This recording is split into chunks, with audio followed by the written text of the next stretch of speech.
Perhaps we need some outside universal threat to make us recognize this common bound. I occasionally think how quickly our differences worldwide would vanish if we were facing an alien threat from outside this world.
Good evening and welcome to the Hump Day edition of Spaced Out Radio tonight. My name is Dave Scott. Thank you for joining us. And contrary to popular belief, my fellow American friends, Canada is not giving up their pointy sticks. Not this time. No siree, Bob. So let's just get that out of the way because there's been some talk on social media about that. Yeah, not happening. Not happening. Hey, we are just waiting on Stephen and Evan Strong to join us from Australia. They'll be with us momentarily. Dirty Filth is here with another crazy cartoon. And the best part about tonight, we have each and every one of you, including Kitty Caddywhack in the gold medal position, Race Fan with a silver, Tim Mothman and his goatee. Sharing a bronze medal tonight. Robert Lamoth and Creepy Pasta. How you doing? Hi there, Luscious Jules. How are you? As we start off roll call here, Mel WD-40 is here lubing us up for tonight's show, because anytime you talk ancient aliens, you got to be lubed up. You just have to be lubed up. So thank you, Mel, for the great lube. We appreciate it. Cosmic Joe, how are you? Jaquetta, nice to see you. As we continue on with our roll call here, Road Flare, nice to have you back. And Cosmic Joe, Necessary Dialogue, good to see you both. Mama Catherine, there she is. She gets one of these. Mwah! I love you, my dear. I hope you had a wonderful day.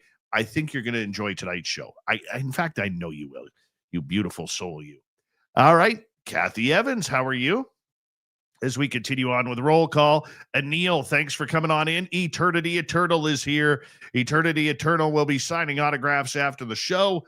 Line up to the left of the studio, if you don't mind, to the left of the studio.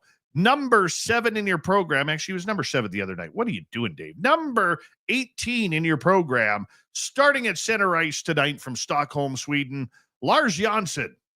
Fast Hemi, how are you? Nice to see you. As we continue on with our roll call, there's Carol Amario. If you wave at her, she'll always wave back. T-Bone, my man. Mickey G, welcome to SOR Chat. Thomas Rock is here. Thomas Rock will be signing autographs after the show as well. Line up to the right of the studio, if you don't mind, to the right of the studio. Scrolling on down, Skip to Malou, good morning to you. Hope you're having a great, great day. And what in tarnation? How are you, beautiful? Nice to see you. Kurt M., you're beautiful too. Good to have you back. Flat 6, thanks for coming on in. Alien Critter, good to see you. And Matthew Goodka, Pam Harris, nice to have you both here. We continue on with our roll call. Alexi, welcome to SOR Chat. How are you tonight? Don't forget to hit subscribe and ring that bell if you're new. Human Carl is here, a great veteran of the United States Air Force. We love our veterans around here. Thank you, Human Carl, for your service. You are amazing. Thank you very much. Scrolling on down. Next, we have Sensational Shelley. How are you? And Walter Kochabinski, Cody Eiler. Good to have you both here. Stu Effin Gerson is here. Nice to see you, Stewie. Thanks for coming on in. Algaray over on Twitch. 2,000 sit-ups in 4 minutes to warm up for tonight's show. This guy is jacked and ready. Stomach may be a little sore, though, so be careful. All right. Dookie Pickles over on X. How are you? Hold on a second. Hello and welcome to the radio and podcast side of Spaced Out Radio tonight. My name is Dave Scott. We appreciate you tuning us on in as we get into ancient alien history tonight. Stephen Evan Strong from Australia will be joining us momentarily. We are in roll call on our YouTube side. As we continue on, we say hello to Enrique. How are you? Thank you for joining us. Hi, Jay Truthseeker. Nice to have you here. As we continue on with our roll call, Benno and Candice, nice to see you both. And who else is next here? We scroll on down. Louisville Charlie, how you doing? Yes, we've had Bigfoot Michigan Rob on numerous times on this show. And who is next? Bar Madison, nice to have you here. And who is next? Creepypasta, thank you for kicking off the Super Chat. The Super Chat is a wonderful way to support what we do on this show on a nightly basis. So thank you very, very much. We are 20 seconds from launch. Jose Sanchez, Noble Patrick, nice to see you both. Do me a favor, everybody. Go shop at our Spaced Out Radio store. We do not have ugly swag. Frankie B, how are you? And it is that time of the night where I ask all of you to throw your horns up. Let's rock.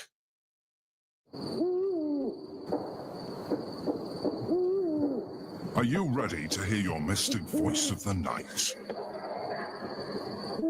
It's time to wake up. He's here. Shush. Be quiet. He's ready for you to listen.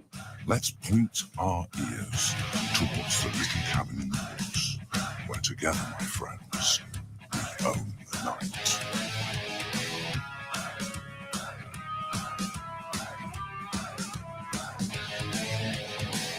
It's time for Spaced Out Radio with Dave Scott. From the mountains of central British Columbia to you listening around the world, this, my friends, is Spaced Out Radio. I am your host, Dave Scott, sitting in the captain's chair of SOR headquarters. We welcome you to tonight's show on our terrestrial affiliates around North America, digitally on every major podcast network. Our website, spacedoutradio.com, we have a plethora of features for you. Rock out to Bumblefoot, read the newswire, check out our swag as well. You can follow us on X at Spaced Out Radio, Instagram at Spaced Out Radio Show, and on Patreon in the Space Travelers Club. Tonight's show is brought to you by Chive Charities.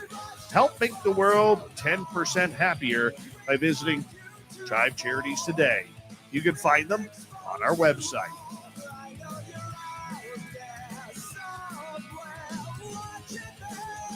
We're going to look at some ancient history tonight, as Stephen Evan Strong will be here all the way from Australia, where it's tomorrow. They live in the future. We're going to have them here momentarily to discuss time travel, because I need to know before we even start this show with them, am I alive tomorrow?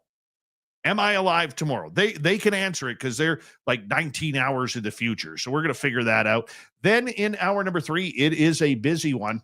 We have Swamp Dweller. Then Katie Page will come in with the encounters. We're going to follow that up with the Dave 101 tonight. And of course, the weird news of the week. So it's time for us to get going. This is going to be a fun show. In consultation with elders of Australia, Stephen Evan Strong believe that they have rediscovered a hidden history, the out of Australia theory. They have written 5 books constructing a new world map: Mary Magdalene's Dreaming, Forgotten Origin, and Shunned Out of Australia, Between a Rock and a Hard Place, and Interview with an Alien. Gosh, I want to hear that. I hope they actually did interview an alien. This is going to be good. That rewrites history of Australia and the world. Yes.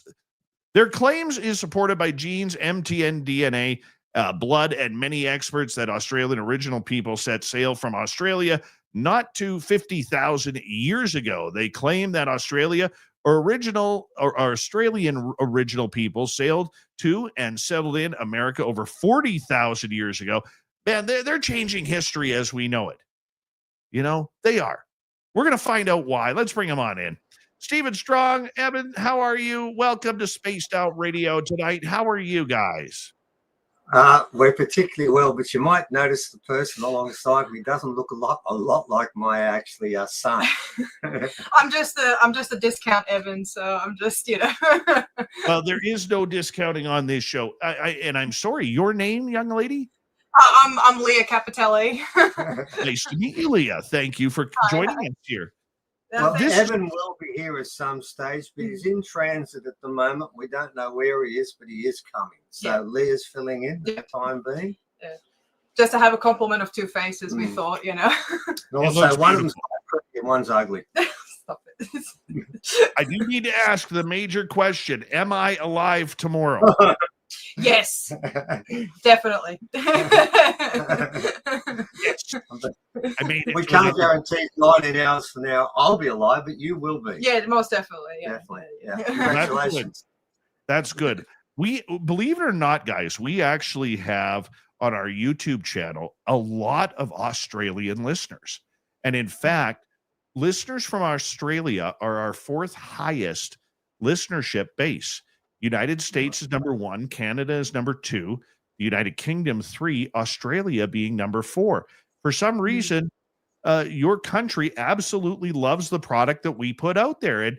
And whether it's about aliens or Bigfoot or Yowies or whatever. So we love catering to what you guys do and the research that you do down there. Yeah, that would make sense because you mentioned Yowies, and there's not an original person in Australia that doesn't believe they exist. It's something we all know is true. And of course, the white fellas are a bit different. But if you were to go and start talking amongst original people, as I do often, if you were to challenge them and say, I don't believe that sort of thing takes place, they'd ask you to leave the room. Mm-hmm. So, yeah, we've got a lot of the stuff you're doing. We're familiar with it. It's kind of like up here in Canada when we start slamming each other's hockey teams. Yeah, similar. Yeah, say the wrong thing, the gloves are coming off. Stephen, I want to start with you. How did you get involved with these topics? What intrigued you? Well, I'm originally a teacher, and I was in the executive of high school, which is sort of like it's from about 12 to 18, and I was teaching Aboriginal studies, and then I got involved in actually writing the course for New South Wales, and I did the senior course with some other people and the junior course, and it all went particularly well. I mean, I was climbing up this so-called list there because of the fact I was doing there, and then what happened was we put the course out. I was teaching in a place called Moree, which had a high school that was 52% Aboriginal, and the parents, I won the trust of the kids, and the parents started to tell me stories. And it dawned on me when I listened to what they had to say, we just written a course up and none of this was in it. And some of the stuff they were telling me was in complete opposition to what had just been put in the New South Wales course. Mm-hmm. So what I did was I went back down to Sydney and I fronted the people involved and said, no, we've got to change this. And we got involved in a lot of arguments after that. And they refused to change it. And I kept saying, but you are white fellas and you're telling me that the original people have said these things. You're basically saying they're wrong. Mm. They said, oh, well, some of them started to say, well, they didn't have books and stuff like that. They probably just forgot this and made it up. And that was the day I resigned from teaching because I knew then I was fighting against the government department, and that government department had made the decision what the truth was. And as you know, with governments, when they make that decision about the truth, it's very hard for them to look again and change it. So I had the option of staying within the Department of Education, teaching, which I enjoy doing. But in teaching, I was now telling lies. And I told the department I can't be part of that. So we walked out. And we started writing books. And my original intention was, and our first 3 books were published by University Press in America. And we did that deliberately because we had offers from other publishing groups because I wanted to get back into the Department of Education and get them to change it. And I figured, okay, these first 3 books are written by the University Press of America. Therefore, I get the academic tick. Surely they'll look at it.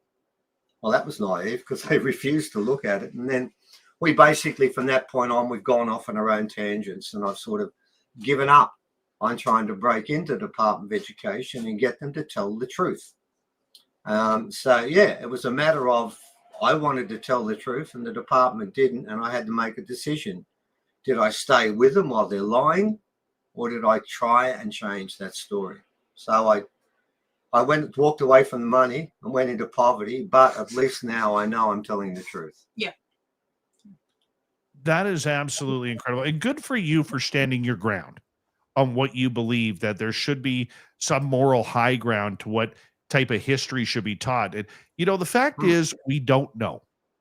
We don't know how anything started. And yes. I think there is a level, and this is just me, and I am not a scholar. I am not anybody, and I could be completely wrong. Typical journalist, radio guy talking with my head up my butt here. Okay. But I really do believe that we're a little bit too proud to say this is the way it is. You have those who are religious, who believe this is how the world started. Yeah. You have the scientists who are into Darwinism. And like even over here in First Nations culture in Canada or Native Americans in the US, those stories go back thousands of years, tens of thousands of years of recorded stories, either through hieroglyphics or through storytelling that's been passed on generation to generation. And of course, yes, I'm not naive enough to know that some of those stories probably have been exaggerated and have been, kind of moved, forward a little bit, maybe made a little bit more excellent, shall we say, to be polite. I agree with that. But to dismiss it, it's the same thing when you look at scientists, and I'm going to rant about this for a second, so please bear with me.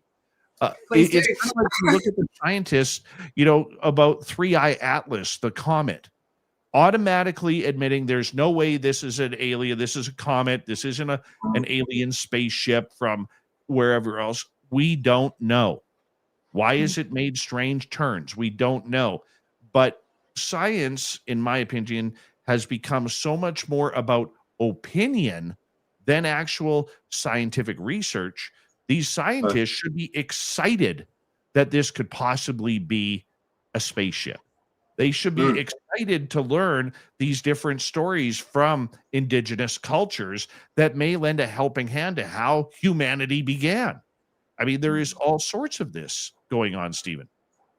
I fully agree. And I think it's interesting too, what you said, mate, because you got to look at that. You take the original culture of Australia, irrespective of what date we put on it, and we put a much larger date than mainstream does. We're all agreed it's the oldest culture on the planet. And the indigenous people in America would not be far behind that. And what we've managed to do is all those different cultures that are much older than ours, we've ignored every part of it. We've basically walked in there and said, oh, that's a metaphor. Oh, that didn't happen. And I'm thinking, you've been here for 2 minutes and they've been here for thousands and thousands of years, and you've made a proclamation on their work based on what? Oh, I'm a scientist. Well, you're right about that. Scientists should be excited about grabbing new pieces of information and not trying to fit them into the old paradigms, because that's what they do. I mean, if you look at science, I mean, the original people talk about the beginning of life, and so do the scientists. But you look at what the scientists give us. This is what they say. They say one day there was nothing everywhere, and the next day there was life, and it came out of nothing. Well, ladies and gentlemen, that's magic. But science says magic doesn't exist, but they base the premise of life upon a scientific impossibility and stand there and say, well, we're comfortable with that. And I'm thinking, well, I'm comfortable with it too, but you've got to think about what you've just done. You've told me life begins out of nothing. There was no one there. Then there was a massive explosion that created all the thousands of universes and nebulae, and everything we see now came out of this one explosion, but it just happened. And then I keep saying to people, who lit the fuse? Well, no one lit the fuse because no one was there before it happened. So that to me is the prime base of science I have today. And when I look at it, I say to myself, so the scientists are telling me magic is real. And of course, they'd look at me and say, no, I didn't say that. But I'm saying you may not have said it, but you've pushed me into a corner where there's no other explanation. So you're right. They don't look for the answer. And what they don't understand is in previous lifetimes and in previous histories, our knowledge is greater than it is today. And what we've managed to do is put ourselves on the top of a pyramid that we created and that we made, but it's not true. It's not true. If you look at the Hopi, the great keepers of the great prophecies, they talk about 4 bowls and they talk about earlier civilizations. You look at when you go to America, to the side of you, there's an ocean called the Atlantic Ocean. And then when the Americans lifted off a spaceship, they called it Atlantis. But I'm still told it's just a myth. Well, I don't think it is. I think what we're stumbling upon in Australia is absolute proof of earlier civilizations and absolute proof that we aren't the pinnacle of humanity. My understanding is right now, we're not on a peak. We're sitting in a damn trough, and it's very deep. And if we want to get out of that trough, I think we need to look to the past, look to the indigenous people and ask them, well, listen, guys, you were living together for thousands and thousands of years. How did it work out? We're not living that well together at the moment. We're always on conflict with each other. We're always fighting each other. We're always scared of each other. The original people of Australia, there were 500 tribes here, and they managed to live together for hundreds of thousands of years. I mean, they had their moments, but people don't understand. And I'll give you one very good example. Original people had wars. We all do. I've got to be honest, it's men's business, that, and we can't help ourselves. But I've read reports of those wars. And I read one that took place where we live at Lismore, where 5,000 original people came together to settle differences. And at that stage, Lismore had a population of 1,000 white fellas, and there were 5,000 black fellas walking around fully armed. And I can tell you the whole of Lismore was petrified. And they went to the showground and they fought for 3 days. And that sounds like, oh yeah, that's what we all do. And you know what? 2 people did a record of it, and they fought in the Napoleonic Wars, and they said that they were more vigorous and more powerful than they saw in the wars. But over 3 days they fought, and not one person at the end of those 3 days died. Some hobbled, some limped, but they had their shields up to block the spears. Sometimes they hit them in the leg, and when they did, the women would take them aside, patch them up, and they get up and start fighting again. And at one stage, to show you how different their warfare was, they all stopped. And this is a report. And they got together and agreed that this wasn't going properly. So some of the tribes swapped sides. And then they went back to fighting, and it all worked out perfectly. And at the end of that war, they walked away shaking hands, and for 10 years there was no more conflict. We don't do it the same way, but I've got to tell you, the 2 ways of fighting war, I've seen what we do quite recently. I've seen some wars we fought at the moment where 95% of the casualties are soldiers. In the original war, there were no casualties, and if they were, they could only be men. And the best part of this war is when you're finished, you go back to your tribal estate, because it was never fought on someone's land. That would be wrong, wouldn't it? You'd cause chaos. And they would go back to their tribal estate, and no one ever took someone else's land. So our argument is that we have so much wisdom and knowledge that we could use, and we don't. And we ignore the original people in Australia. I probably think to an extent the same thing can apply to America when it comes to that. You may be better than us because we're pretty damn bad here. And so it goes on around the world. But the reality is that some of those men and women know these older stories about earlier civilization and have a lot more knowledge than we have today, but they don't trust us anymore. And we lost that trust. We have lost that trust, and I don't know what the hell the world is these days. I mean, that's for an entirely different conversation than this one here tonight. For you, as your journey through knowledge has continued through this, You and your son Evan have been going hard. Lea is here as well. Lea, I'm curious to get your opinion since you're here, so I'm going to force you to speak to me. No offense. And I'm curious for you, what has the learning curve for you been in learning about ancient history, alien history, how everything kind of grew together to make this beautiful planet we call Earth? Well, I have been an ET contactee ever since I was a child, so I've already had that edge for quite a long time. I was getting downloads from my contacts telling me information about certain origin points of how Earth started and how humanity has started and so forth. So I've always known that the current narrative is not as accurate as some of my contacts have made it clear, but it wasn't until I met with Stephen and Evan and learning some of the research that they have been compiling over the many decades that it kind of added a really nice complement to what I have been what I have received from my ET contacts. And they go into detail about how it was original way. And if it weren't for them, me being introduced to this subject, me as an Australian, I would never have known, because it's not taught here in schools. It's it's poor at best. I remember going to school and I didn't have received like a fingernail of information in comparison to what I've learned in just the last handful of years of working with Stephen and Evan.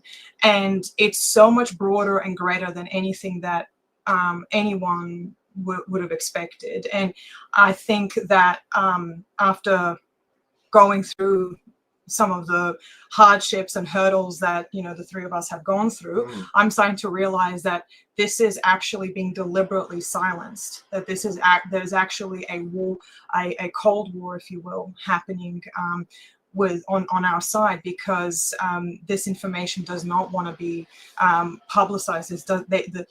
Whoever is, if you will, in charge of this, they don't want to talk about it, because it will dismiss the initial narrative.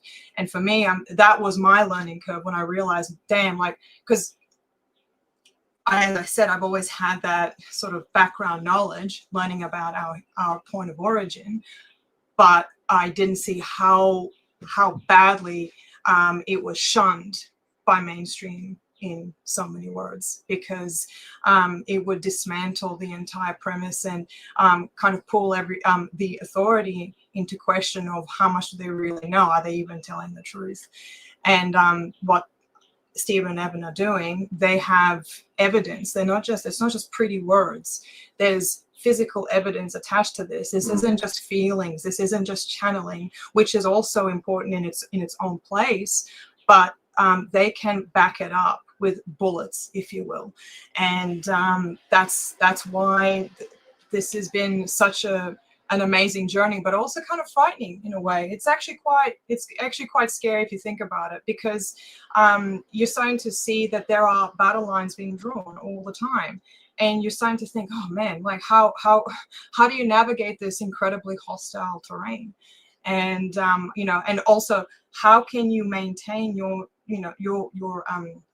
how do you hold on to your morals and ethics, considering that everything's sort of like crashing down around you? How can you still stay true to yourself when literally the world is set up against you? So that's been essentially my learning curve. Bit different, but yeah. I love the answer. I mean, it takes different thinking to move the ball forward. If we all think the same, then we're never going to advance. And I think it's okay. And as technology advances and as AI becomes more and more part of our life, I think one of the benefits of AI, even though it scares the living hell out of me, okay, will literally be able to look into the history of it all and how it all began. We might be able to use it towards how humanity came about, the true story of it all, whether it's a spiritual aspect or whether it's an explosion in space that, all of a sudden caused soccer to happen. What a horrible. Soccer's fun. I you know, I'm a Croatian, so I can completely appreciate. Hold that thought, guys. We have Leah, we have Stephen. We are talking about ancient alien history coming up. What do the aliens want with this planet? How long have they been here? We're going to find out, everybody, when we return for the second half hour of Spaced Out Radio. Stay tuned.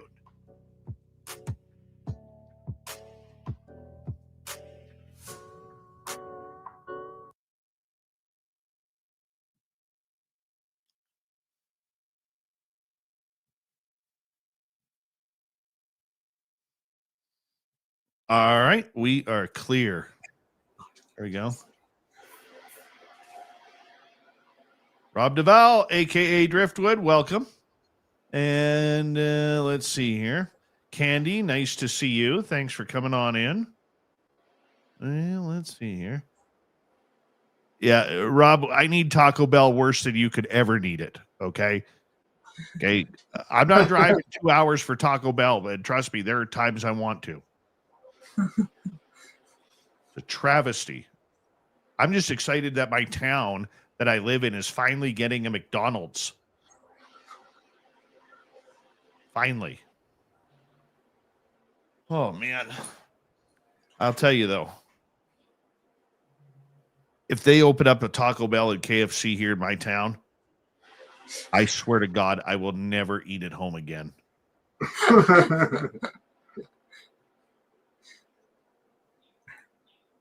Mm-hmm. Let's see here. Hey, Tom King, could you do me a favor? Can you get a hold of me privately? I'd appreciate that. I want to ask you about something. Research-wise.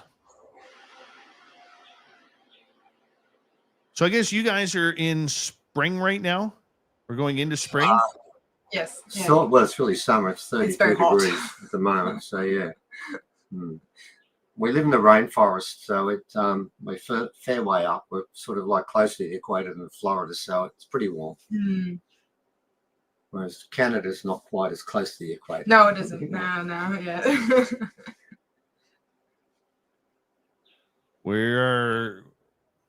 My area is, we're on snow alert now. I mean, we don't have any snow in the forecast, but at the higher elevations, the mountains are already starting to get it.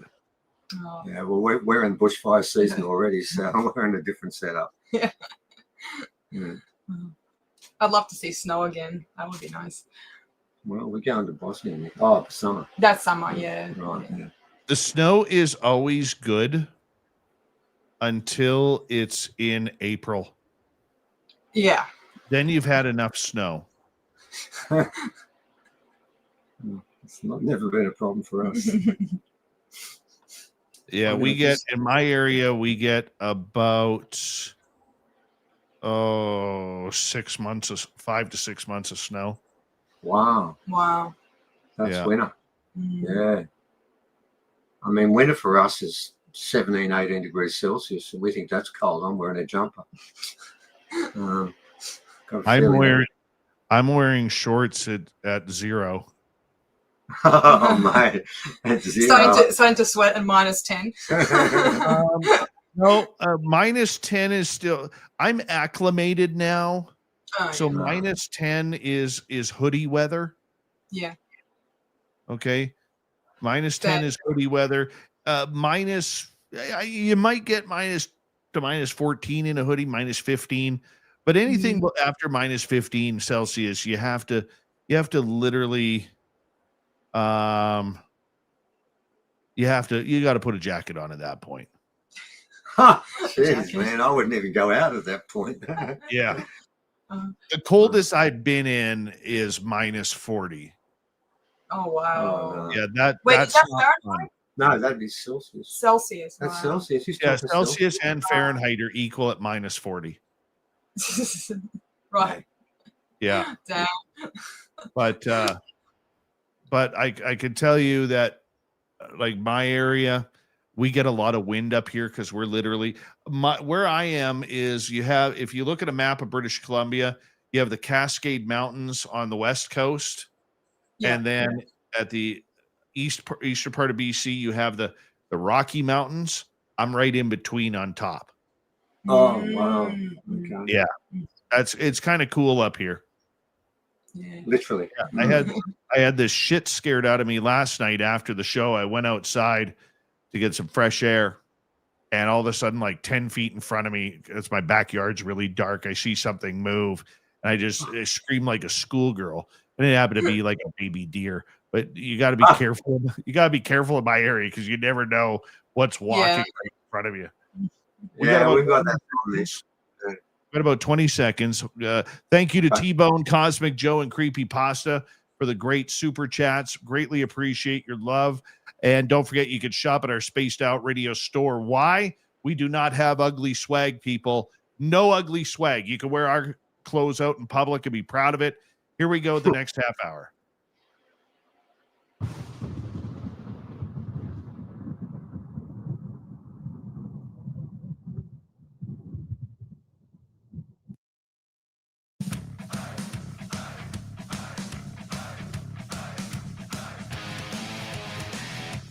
Here we go with the second half hour of Spaced Out Radio tonight. What do aliens have to do with our history? We'll find out momentarily. My name is Dave Scott. Thank you for joining us. We're having a great conversation with Stephen Strong right now and his compatriot, Lea. I like that name, Lea. That's such a pretty name. All right. Hey, I'm old school, okay? That stuff's not offensive. If you call somebody pretty, you go for it. It actually, believe it or not, will put a smile on someone's face. It will. Try it. It's old school and it still works. Hey, before we bring them back in, I want to remind all of you that if you've missed portions of this show or others, you can check out our free archives at YouTube or any major podcast network. Our website, spacedoutradio.com. We have a plethora of features for you. Rock out to Bumblefoot, read the news wire, check out our swag as well. Follow us on X at Spaced Out Radio, Instagram at Spaced Out Radio Show, and on Patreon in the Space Travelers Club. Here's Stephen, here's Lea, and here is the conversation. Now, Lea, prove me wrong. Prove me wrong. When I say you have a pretty name, is that offensive? No. Oh, my God. Really? Holy cow. Holy cow. Look at that. Holy Imagine that. Imagine that. I love it. Thank you for proving my point. You know what? I want to get into this, Stephen. I'm going to start with you here. How long have aliens been here? That's an easy one. Look, it's probably the easiest part of the research we've done because I haven't got a blackfella, not an elder in this country, that will not agree 110% that aliens are part of our history, part of our culture, and part of our essence of who we are today and part of our genes. We have a story in Australia called the Seven Sisters from the Pleiades, which I'm sure you're familiar with because it goes around the world. The Hopi know about it and the Greeks know about it.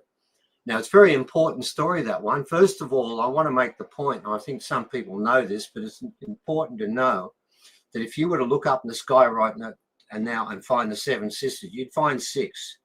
The seventh is behind another planet and has been behind it for close to 100,000 years. So this is an old story. And when I say 100,000 years, that's your minimum date. Now, what I can tell you about that is in Australia, we had 500 tribes, 500 languages, and we have 500 sets of dreaming stories with each tribe that are region specific. They don't tell stories about other people and other tribes because it's not their country. If you don't live on your country and you want to go to someone else's country, you can't even just walk on there. You have to go up on a hill and sit and wait. Now, if someone comes and brings you down and they know you and bring you in, that's fine. But if they don't, you just go back. You don't belong to another place. But when it comes to the Seven Sisters of the Pleiades, that belongs to every tribe in Australia. It is the only story that does that. And it's all about seven sisters coming here, often chased by a spurned lover or a reject in a romantic tryst that didn't work out. We're not really sure, from Orion. So the story of Orion and the Pleiades is part of our history. In fact, the elders will tell me, and they've told me many times, they were the ones who taught us. And what they leave it like that. They taught us everything. They don't go and say, well, they taught us about this, but we knew that. No, they say they are the ones who dragged us up.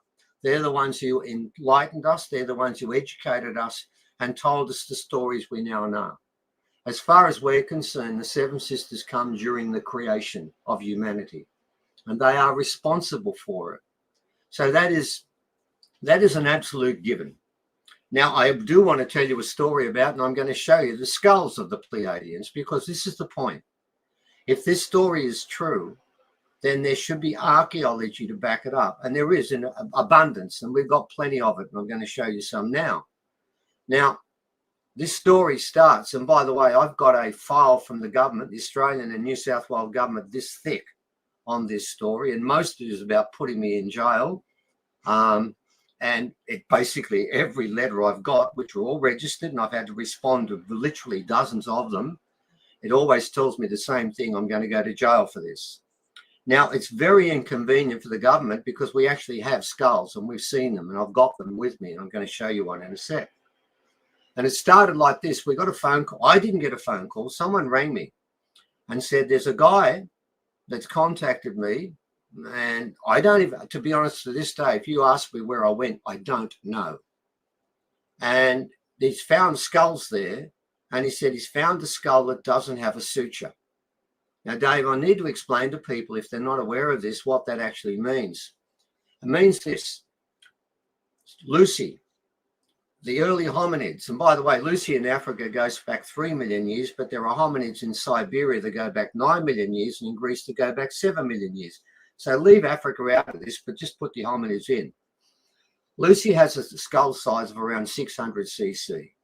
You and I today, and Homo sapiens sapiens, have a skull size of between 12 to 1300 cc. That happened because when a baby is born, as we all know, the skull is infused. It has give and take. But when you come to primates, be they monkeys, gorillas, it doesn't matter. They all have a sagittal keel and they have no suturing. So suturing is the hallmark of hominids, right? Doesn't matter whether it's Lucy or it's us. We've all got it. Well, I'm being told down there they found a being that doesn't have a suture. Well, I got to go down. Now, I had a feeling the government had blocked this. So I was very careful how I did this. I never made direct contact with the people who were inviting me down. I always went through a third party. So I got down there about 3 o'clock in the morning, and there were about 30 people waiting, and they'd given them a farm, and there were people cooking and all sorts of things. There were about 6 cars there. And we were going to do 3 days, but a lot of it was going to be looking at these skulls that I'd found. And unfortunately today, because Evan's not here, we could put pictures up, but we don't have that option. But I brought the skulls down. So I'm going to hold up one of them now for you, Dave. I hope I can do this properly. Can you see it? Yeah, let's explain for our radio audience what that is. Yeah. Oh, okay. It is a combination of 8 bones, okay, found by a professor at a university. He gave me this. And what had happened was he found these bones, and if I'm holding them up now, what you will notice, if you, by the way, if you're in the radio and you can't see it, you won't notice it, but trust me, it basically has eyebrows, and above the eyebrows, there is no forehead. It slopes backwards dramatically and runs back in a massive degree, okay? It looks nothing like us. Okay, there it is there. And I'm holding it straight now. Oh, there it is face on, and there's sideways. Now, we've got pictures because what happened was, that's not the one I got. I went down to see a complete skull. Every bone was there. The legs were there. The arms were there. The whole thing was there. And there I am. I'm looking at this thing and I'm thinking to myself, what in God's name have I stumbled into here? By the way, this is not the one. This one's got 3 stitches, right? This one I'm holding up here has got none. That's the one they were talking about. Now, that one I'm holding up now has got an incredibly thick skull. In fact, it's around about 15 mils thick. This one is 4 mils thick. So I've seen these things and I'm thinking, my God, what have I got here? So I was with 2 elders I spoke to them first about this and told them, you're my bosses here because it's not on my country.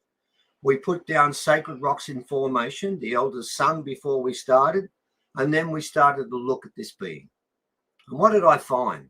Well, the first thing I want to show you, and I can't show you any other way, is I want to show you, first of all, this particular model I showed you before was put together by the guy that does skulls at the Australian Museum. It wasn't put together by a hippie that I know well or someone with dreads.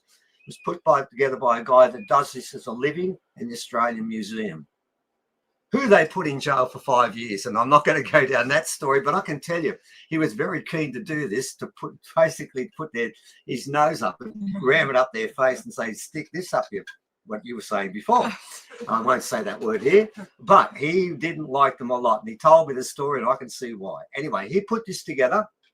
Then we went one step further. It was then built into a full skull. And I'm going to hold it up now. And I'm going to hold next to it our skull. Now, what do you notice about the brain sizes of the two of them? This one is much bigger. Now, it has some problems with it, Dave.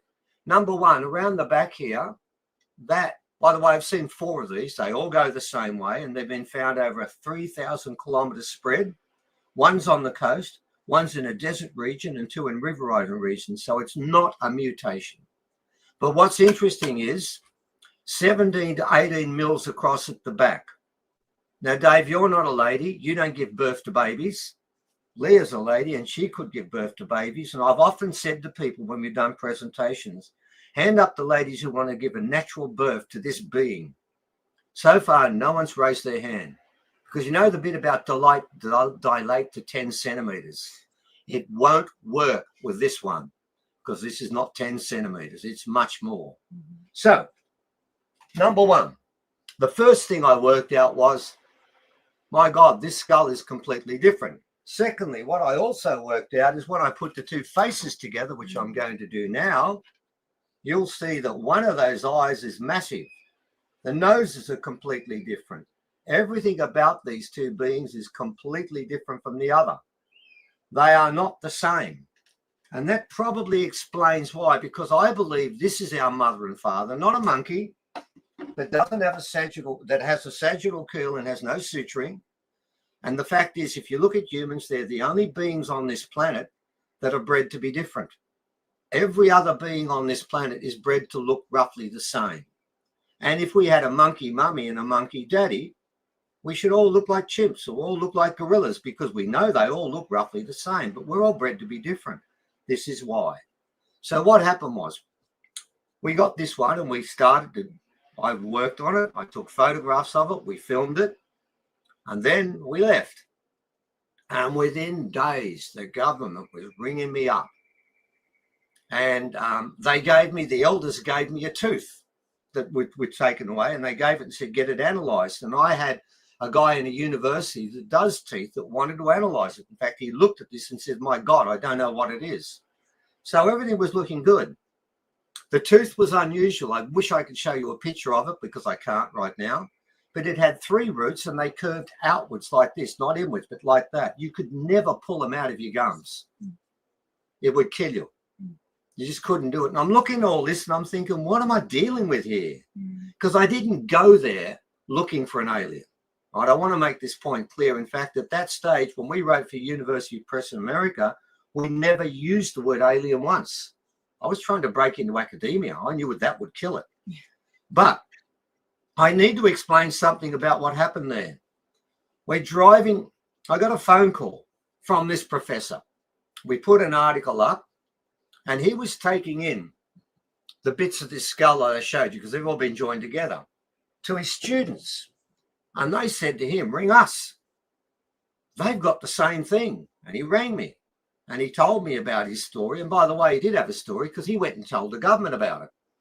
He contacted them. You know what the government did? They didn't even come out and look at him. They looked at the photograph he sent of it and said, that's a Homo sapien, and didn't come. They weren't going to come. They did go to this burial site and they told the farmer, nothing to see here, don't show it to anyone, and locked the place up. And he did for 2.5 years and got annoyed. And then this is how I got there.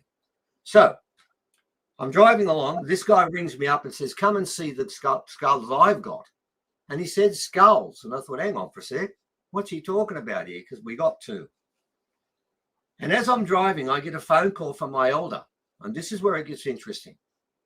He says to me, and by the way, my elder lives in Adelaide, also actually in Kangaroo Island, which is about 3,000 k's from where I was at that time.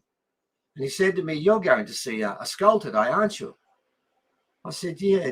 I said, but Wirichin, it's not on your property. It's somewhere else. It's in a suburban street. I don't need permission for it. He said, no, that's not why I'm ringing. He said, the spirits have asked me to ring you and tell you, give them information about this skull. Well, he already had, because I hadn't told him about it. So he had information. I was going to listen to him. And he told me two things. He told me where it was found, and he told me it was the son of Biami. Now, your listeners in America may not know who Biami is. It's an original spirit. By the way, our spirits are not called spirits. They're called sky heroes.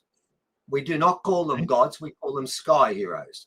Now, Biami landed here, and I know the dreaming story that goes with that. And he had his sons with him, and I'm told that's one of his sons. And I thought, well, Wirichin, how am I going to prove that? He said, well, you can, because I'm going to tell you where it came from. It came from the Wimmera region. I thought, well, that I can check on. So we turn up to this guy in Victoria. He's waiting for us. And as we pull out of the car, he walks towards me and he's carrying this piece, the front piece there of the skull, not the rest of it. And he says to me, see this bit of skull here? He said it came from the Wimmera region. And I thought to myself, yeah, I know. I've been told that, but I didn't tell him that. But it started to give me a little bit of a story here. Remember, the seven sisters from the Pleiades. Now, I've spoken to my elders and I said, what's this from? He said, oh, they're Pleiadians. So this is what we're dealing with. So I then went inside and he told me all about where he'd found it, right? And I thought, okay, that one's about 300 kilometers from where the one I saw was, okay? And what I knew was there were two different tribal locations. And I thought to myself, well, out the window is going the mutation story. That's gone now. These are beings. So we had this being and we looked at it for a while. Then he told me something. He said, would you mind taking both of these skulls with you? I said, I can't do that. I can't do that. That's yours. You've got it. They found it in 1953 in January. And the law about artifacts is anything found after 1973 has to go back on country. So this is protected. The government can't take it off me because I know that law. They would, and they destroy it. They've done that in Australia before. I can tell you that. Now, I know another place where they found 26 skulls like this. They took them away and no one's ever found them since. They're lost. I don't know how you lose 26 skulls, but they did. So I knew that was a problem. Anyway, he said to me, if I keep these skulls much longer, I'm going to lose my job. He said, will you please take them off me? I'll give you permission. I rung the people who actually gave it to me in 1953. They've agreed to it too. Will you take it away? Otherwise, I'm going to lose my job. I said, yeah, okay, we'll take it. So we then had two. The one I'd seen and taken about 100 pictures of and filmed, and this one. Now, the people who put this together and built it, I gave them every picture I had of the intact skull as well. So between all that, we start to get a story. Now, Dave, this is where it gets very interesting. Now that I've got a lot to compare about, so I've got two, I can start making comparisons. Number one, what do the comparisons tell me? A lot. You know how we've got a depression here between our eyes, the eyebrow where it drops in? They have a ridge. The eyes of this being are 40%, 47% larger than ours. Now, wow. Dr. Artie Sixkiller, who's a Cherokee woman, spoke about, and we've read stories about what they call the moon people that have massive eyes that only come out at night. So these are the moon people that the Cherokee speak about. Now, where it gets interesting, I've got eyes that are so damn big that you can't come out during the daytime. And that could be a mistake that evolution's made, right? It could be a backdrop.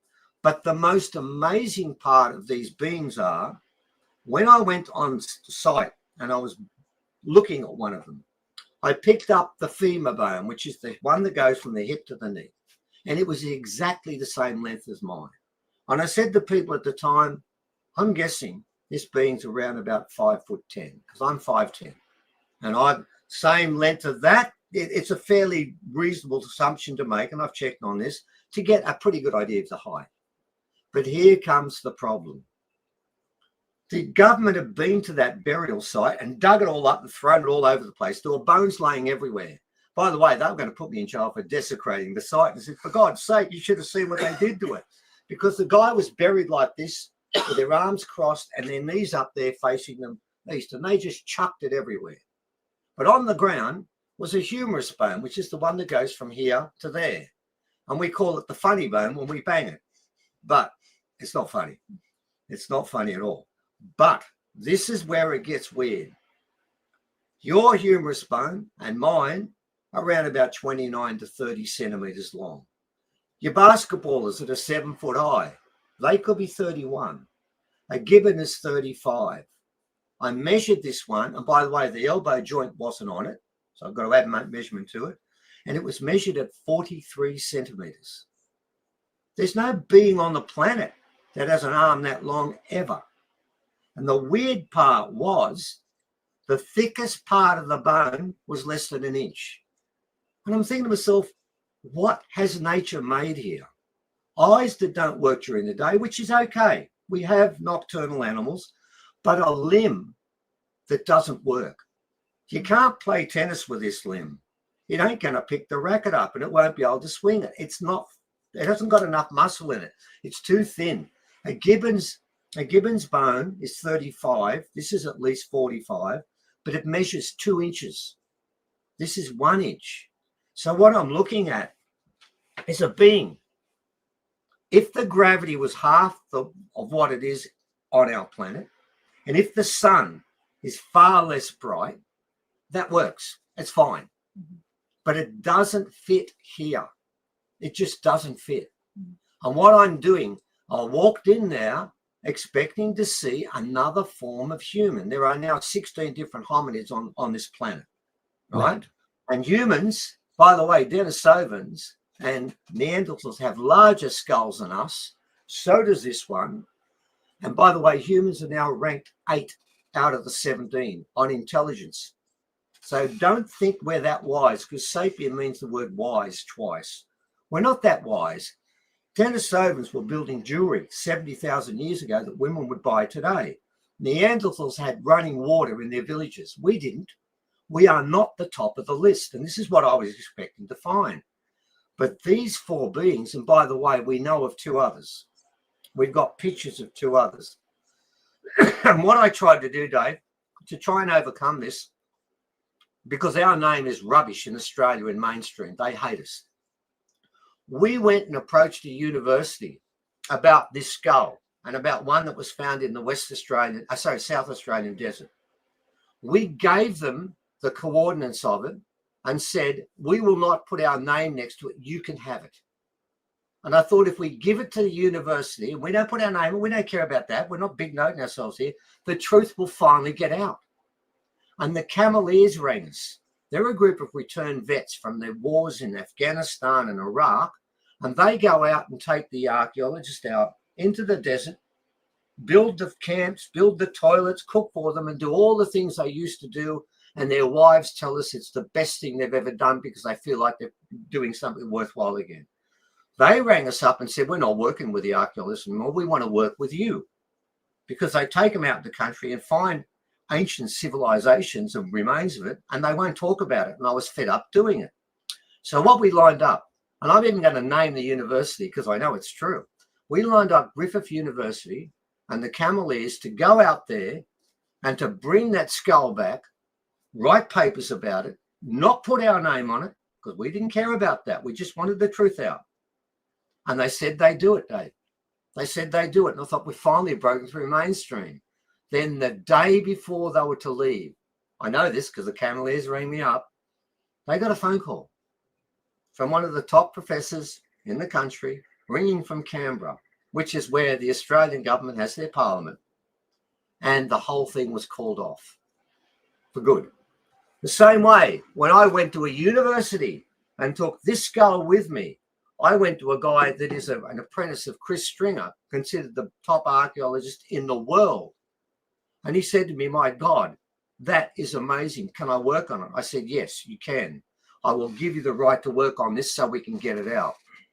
They got a phone call 2 days later from the Australian government. They're not allowed to look at it. I have a letter from the Australian government telling me if I take these skulls and if I get them analysed, I go to jail. If I Hold take that them thought right there. Hold that thought right there. We are going to go to break here at the top of the hour. Alien history on Earth. We're going to find out more from Steve and Evan, Lea, and maybe Evan will join us at some time today. We'll see on Spaced Out Radio. This is Spaced Out Radio with host Dave Scott.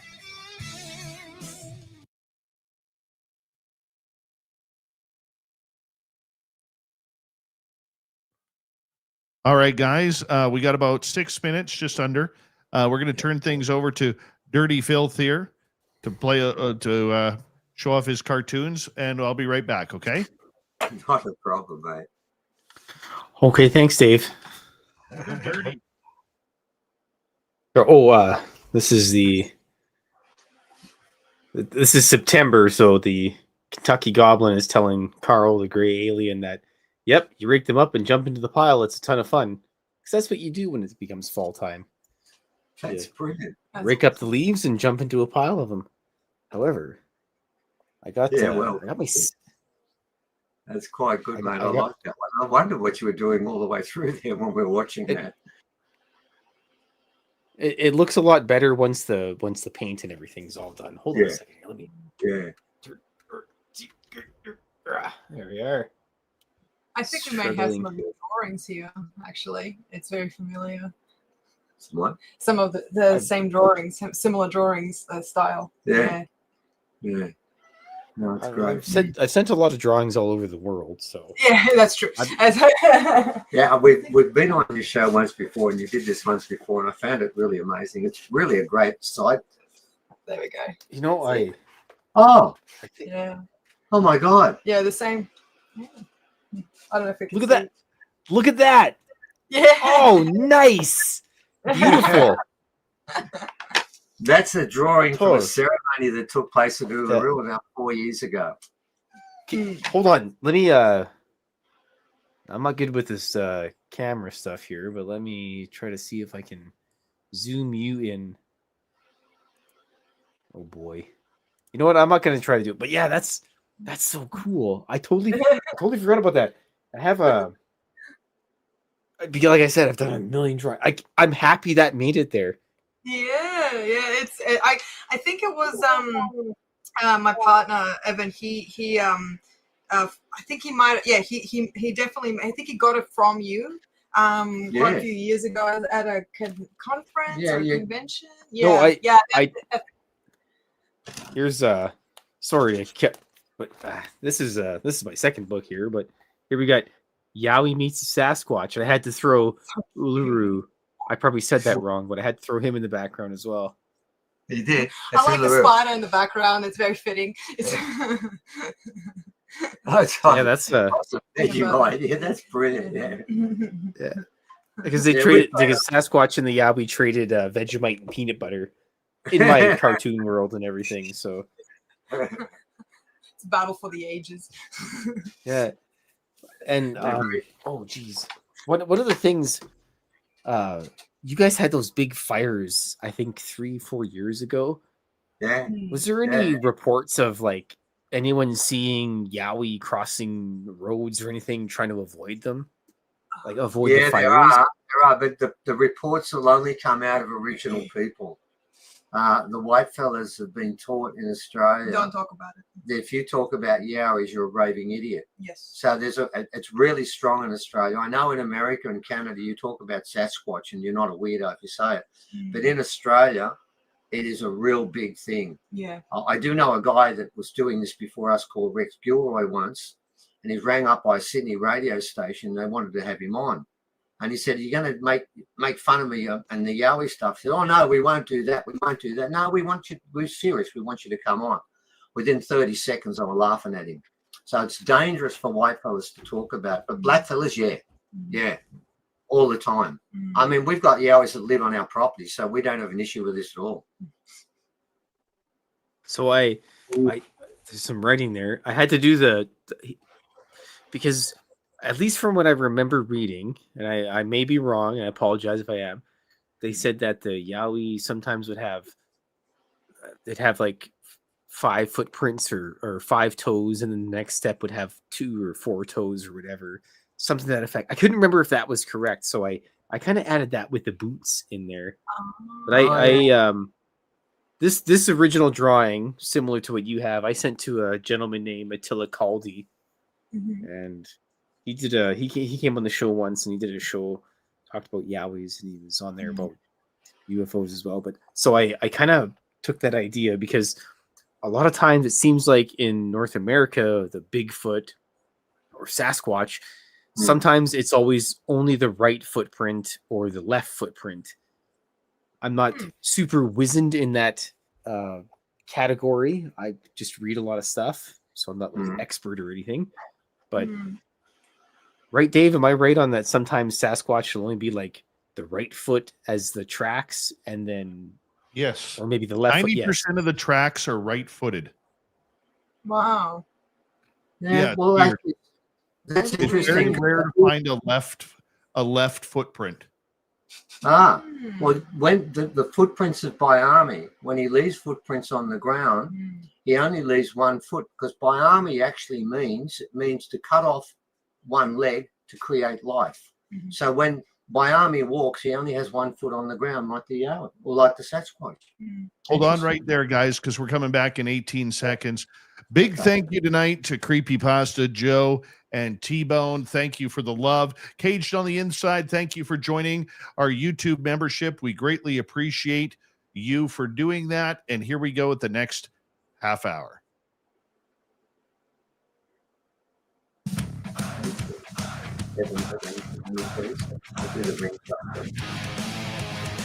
Here we go with the second half of, make that the second hour of Spaced Out Radio tonight. My name is Dave Scott.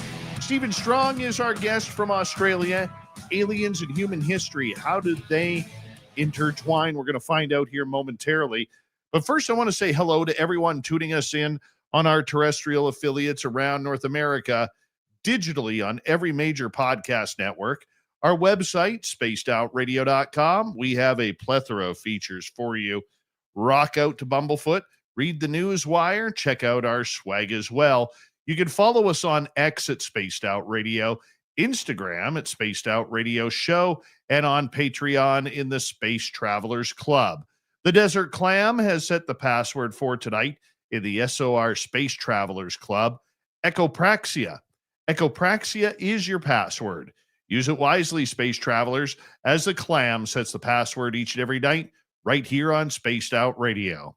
We have Stephen, we have Lea, and their website is forgottenorigin.com, where you can find our ancient alien ancestry. How about that? Ancient alien ancestry. Forgottenorigin.com.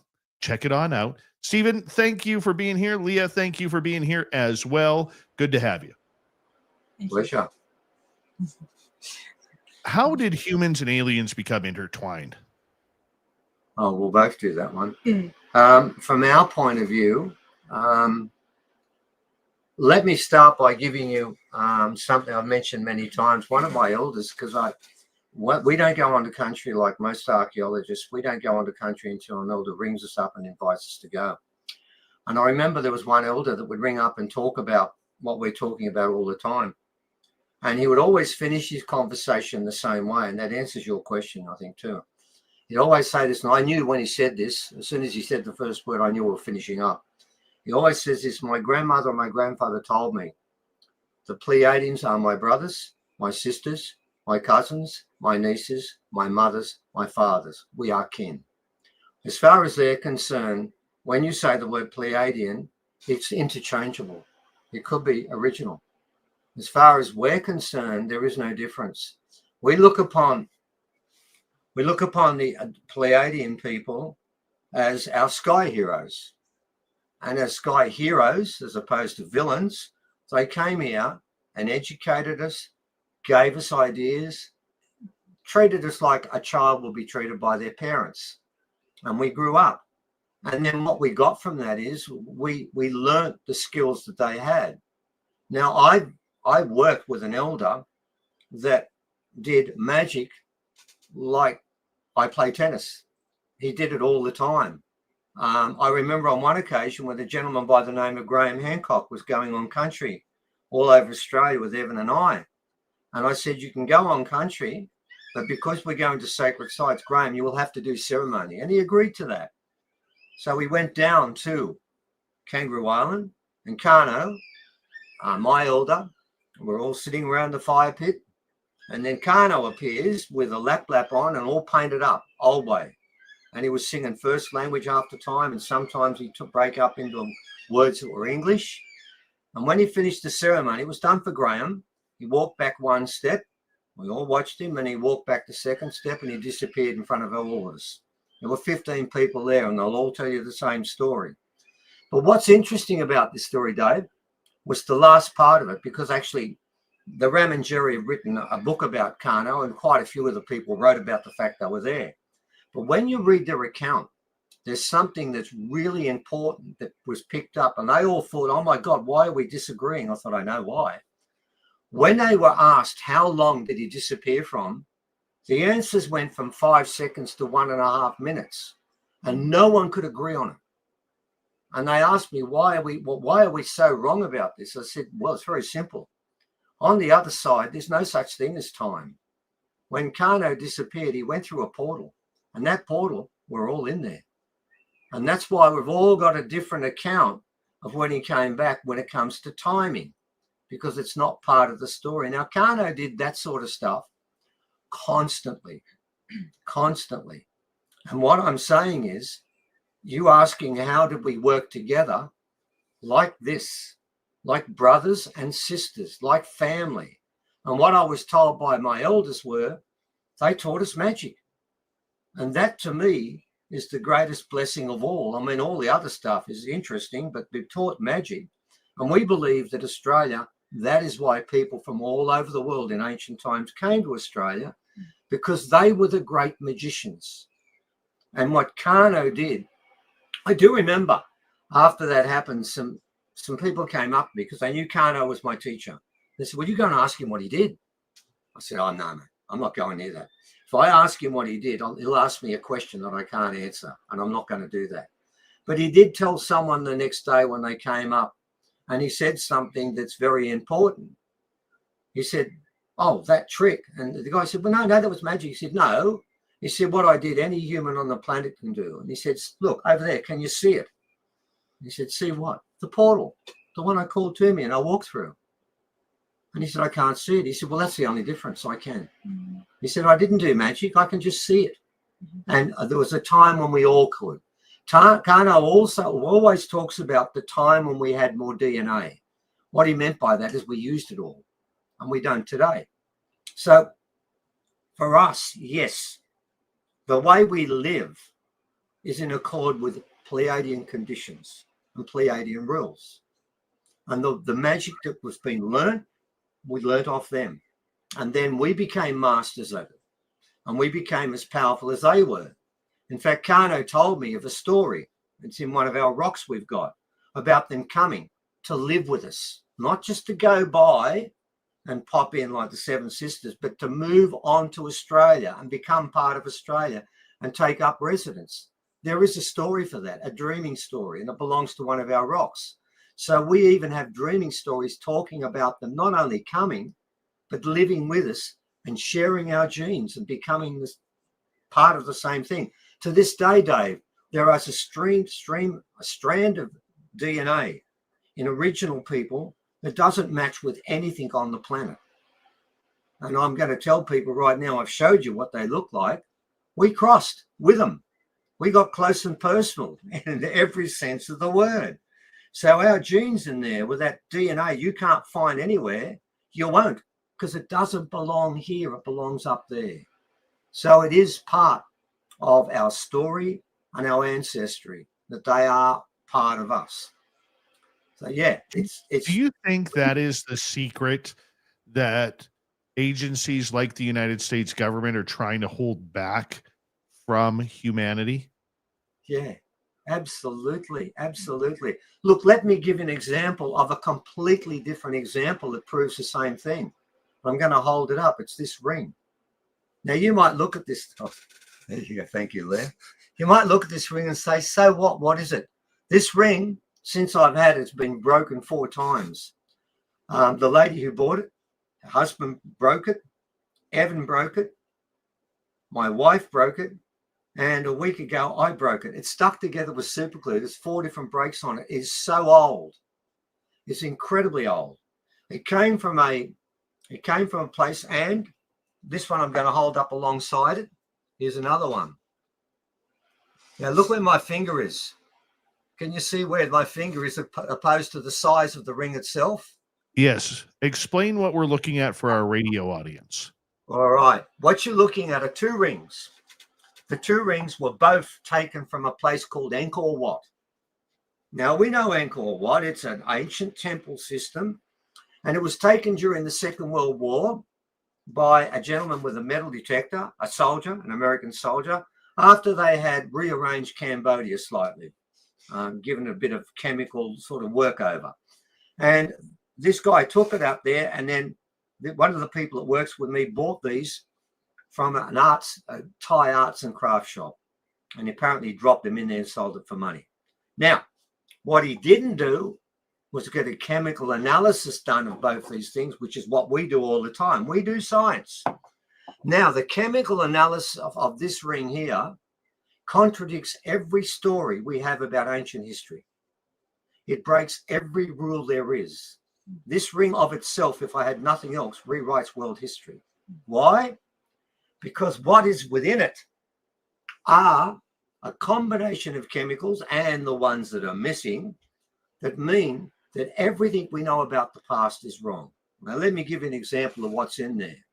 There's rhodium, there's palladium, there's cadmium, and then there's the big one, gallium. This one here has gallium in it. Now, most of your listeners, they may not be aware of gallium and not familiar with it. And I got to be honest, I wasn't either. And I looked it up and I found out gallium is a byproduct.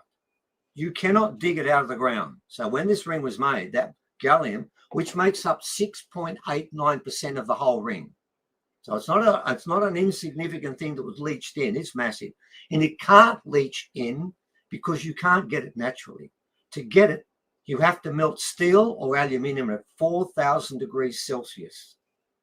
Which means in Angkor Wat, if they made this ring there, they had an oven that we've only just made now at 4,000 degrees. Now, the gallium is 6.89%. Normally, when you do this, you get a trace element of a 0.1, 0.2. 6.89 is a massive deposit of gallium. And we could not have put it in until about 30 years ago. Couldn't do it. Impossible. What's the cadmium doing in there? But here's the interesting part, though. When you add up, and I did add up the total of what was in there, it came up to 58.8%. 41.2% didn't register. It wasn't on the earthly periodic table. Now, what you need to understand about that is the 3rd object found in Australia that has a readout where there's a metal that's not there.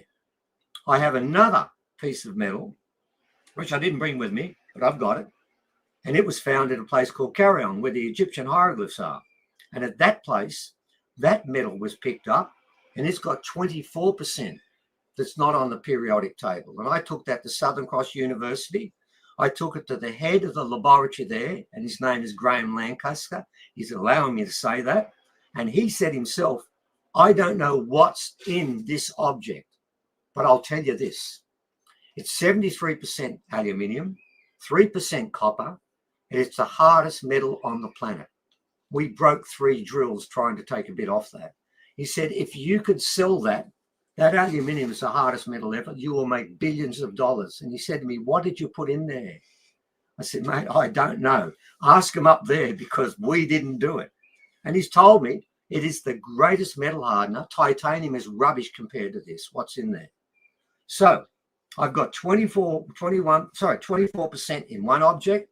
In this one, it's 41.2%.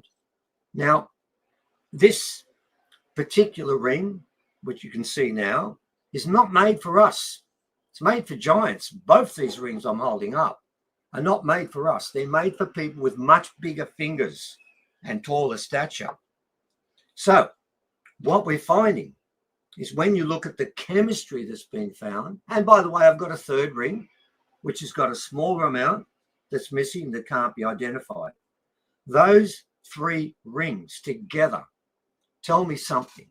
Number one, with this ring here, with this particular ring, it tells me there are 6 objects in there, 6 elements that were never discovered before until 1803, and 5 of them were not used and manufactured until the 20th century. We only just started using them. And what do we use them for? Electrodes, solar cells, high-end technology that we're using today. But here it is in a ring that's been broken 4 times. If you breathe on it, it'll break. It is that fragile. It is that old. I believe it's 10,000 years old. And fair income, the last time I broke it, I thought, oh no, I can't believe I did get it back together. So modern technology has one great use, super glue. It does work. It holds it all together. But what this tells me is these rings and these skulls are alien. It's that simple. The guy from Southern Cross Uni has 138 scientists working for me. He said, I tried everything I could to dismiss the fact that we couldn't get that 24%. He said, but there's something in there that's not on this planet. It's the greatest hardener I've ever seen. He said it's 10 times stronger than titanium, which is the best metal hardener we have. And he said, it's not from here. Now, that's from a guy that spends most of his time wandering around the world, going to different scientific conferences and speaking at them, has told me straight away that the one I'm not even showing you, I'm not even talking about this one, I'm talking about another one. And also what's interesting with the other one is the copper and the aluminium, 3% alloy. We don't make that today. We make alloys today with 10 to 12%. If you want to go back to when they did 3%, you go back 3,000 years ago and they did 2 to 4% then. 2 to 4% copper with aluminium, but not today. So I've got a signature on there that is pre 3,000 years, but then when you throw 1/4 of it in there, which is not even from this planet, what date do you put on it? The only thing I can tell you is the 1/4 of the other ring and 4/10 or 2/5 of this ring is not from here. That much I know. So when it comes to proof, we just have a bucket load of the stuff. And it's all the same thing. That's why the government are so antagonistic and so keen to put me in jail. I mean, you know what the CIA is. I've got my own ASIO agent since 2015. And for God's sake, I'm just a bloody archaeologist. But for the last 10 years, I've got one of the worst ASIO agents there are in Australia because of this information. Lea, when you hear what he is saying, what Stephen is saying about, how humanity and aliens have kind of come together with everything, and there is proof out there. There is a lot of, they might be small symbols, but symbols nonetheless that combines it. How do you look at it from a perspective of that this is real? This isn't just, somebody trying to, make a story up, somebody who's trying to, just manipulate the information that's given. Well, considering my background, to see this evidence before me, I'm just thinking about time, because there is evidence of everything I've been, talking about for years about ETs intercommunicating and integrating with humans. And to actually see it physically, I'm just thinking about time, but also a small portion of me who has grown up in a world where such discussions were just not ever entertained, or hardly were ever entertained. And that part of me was saying, like, man, this is serious. Like, this is real. Do you now see that this is all of your experiences have been basically validated? And I just find that this is just scratching the surface. This is, if independent researchers can collect this much physical evidence in about, what, 20, 25 years? 15 years. Can you imagine how much more there is out there if we really put our resources and minds together? We drop the egos and we actually put ourselves together and actually start digging for this stuff. We would be able to find cities. We would be able to find everything. This isn't, these aren't just stories. Like, these so-called myths and legends are actually based in something legitimate. And it was kept alive for thousands of years because perhaps they knew that we would, as humans, eventually find the dark ages, be in the dark ages again. And it was kind of preserved for our time, this time, to actually be re-evoked again, resummoned again, because this is reality here. This is the truth. This is not something that a handful of outsiders on the very fringes. This is, just talking about this. This is our history. These skulls are our ancestors. This is actually who we are. That's the important point, isn't it? It's Yes. who we really are. Yeah. And it's interesting because there's a ex-Prime Minister of England that I'm not a great fan of, but he said one very important thing. That's Winston Churchill. Mm-hmm. He said this: if a country doesn't know its history, it has no future. Yes. Now, I'm going to give him credit for that because he's right. What's happened is a group of people have manipulated our history into a story that they're comfortable with. They've hid all the truths from us and left us in a constant state of fear and disrepair. And what that does is it means that we can't make the right decisions. I mean, I find it quite amazing and rather annoying, because what we also have here, amongst all the different evidence, we've got rings that are made from something called orichalcum. And I don't know if you're familiar with that particular metal, but Plato and Pliny the Elder both spoke about this. And even Wikipedia will tell you that orichalcum is a mythical metal that's found in the mythical continent of Atlantis. Well, you know what the 5 elements are, and some of these rings are just purely orichalcum. And some of these rings have markings on them. All of these rings have the marking of Atlas, the son of Poseidon. The Berber marking is on these rings. And 2 of these rings have 5 circles of different sizes. And of course, what's been told us with Atlantis is the inner temple of Poseidon and Cleito was made of 5 circles of dirt and water. Now we've got these rings here, and we could start talking about Atlantis, the fact we have Atlantean rings and we have Lemurian rings, but I can't, because if I go to the history books, it doesn't exist. I mean, Wikipedia said to me that orichalcum is a mythical metal that's found in a mythical place called Atlantis. But what was interesting, Dave, in that same entry, which is now gone, underneath it, it had a picture of orichalcum from a wreck, a 6th century BC wreck near Sicily, and in it were 84 bars of orichalcum. And I'm thinking, but above you said it's a mythical metal, and below you say it's not. Which one's right? I did write an article about that, and it was a bit sarcastic towards Wikipedia. And soon after, they took the picture down, but left the story up that it's mythical. Because if it's mythical and you do a picture of it, it becomes factual. Yeah. So all of those truths have been stolen from us. And what we're finding now, I mean, we actually have basically about 3 rings from Atlantis, plus another one that belongs to both Atlantis and Lemuria. And we have about another 6 rings and statues that come from Lemuria.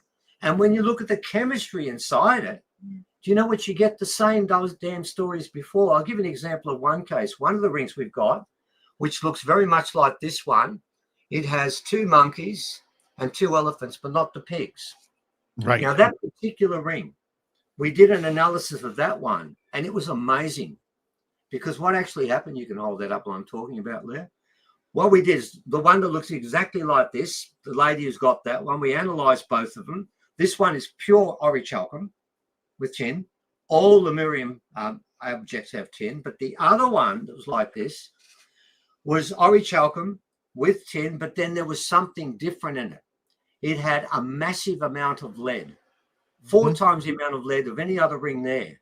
And what lead does, it actually weakens the integrity and structure of the actual metal. So what the alchemist put inside there, and remember, this was found in... Well, hold that thought. Hold that thought. We're going to go to break here. We're going to come back in the next half hour. We'll explain that. We'll get to some audience questions. Stephen Strong here.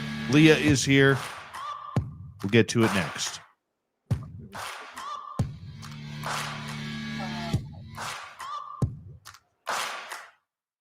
You're listening to Spaced Out Radio with your host, Dave Scott.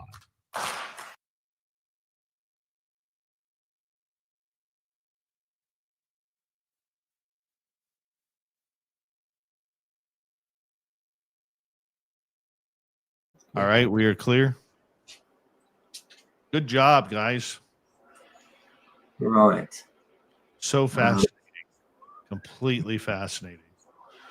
Well, we do facts. Love it. Love it. Now, my problem is that I forget things after I say them. So you were talking about the chemistry of the Lemurian and Atlantean rings and how it's over and over. So there seems to be copied. So you can. I know. I know. I'm going. Yeah. We had the lead in there. The lead. And then what the alchemist put in there was, well, are we on air at the moment or not? No. Are we on air at the moment, David? Well, we're just on break right now. So good. Well, I won't say it till we go back, otherwise I'll forget again. I just want to quickly run to outs for a second, and I'll be back in about 5 minutes, if that's okay. Yeah. So just want to FYI. And if you find Evan, bring him in. If Evan's back, I'll shoot him in here. So. Okay. Yeah, I know what I was going to say. Right. Okay. Yeah. No, I haven't. I've forgotten again. Oh my God, Steve! The lead in the. That's right. Yeah, I was just making sure you remember what it's saying. Okay. Come on. When you get old, you need people to remind you. That's what you're here for. Grey hair has its privileges. Beautiful. All right.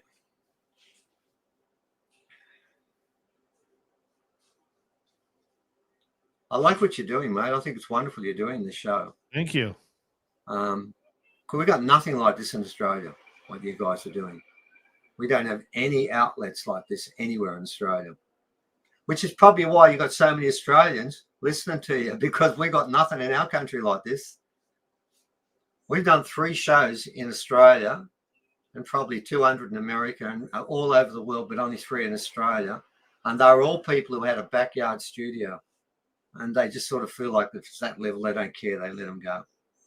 But everything else has been blocked. Well, you know what? We love doing what we do. That's for sure. Yeah.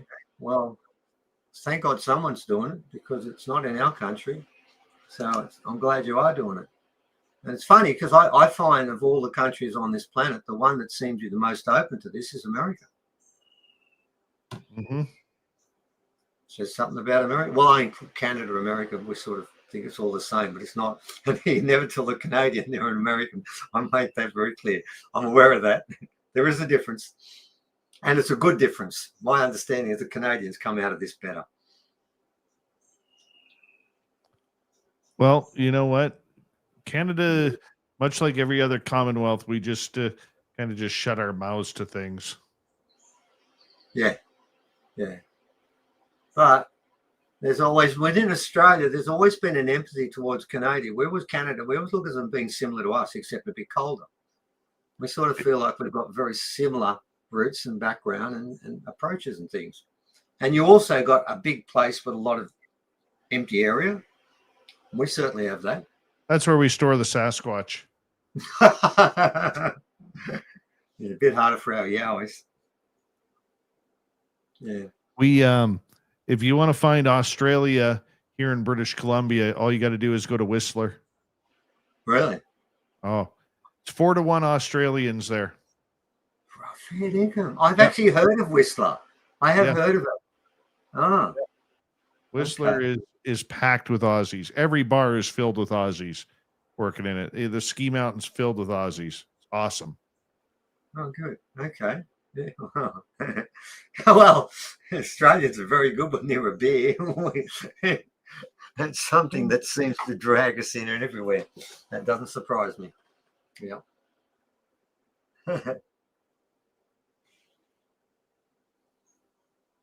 All right, we got 30 seconds here. Big thank you to T-Bone, Cosmic Joe, Creepypasta, and thank you, Cage on the Inside, for joining our YouTube membership. We greatly appreciate it. We will get some audience questions this half hour. So if you have any, type them in capital letters, and I will try to get them to Stephen and fit them in. Don't forget, you can shop at our Spaced Out Radio store. We do not have ugly swag, people.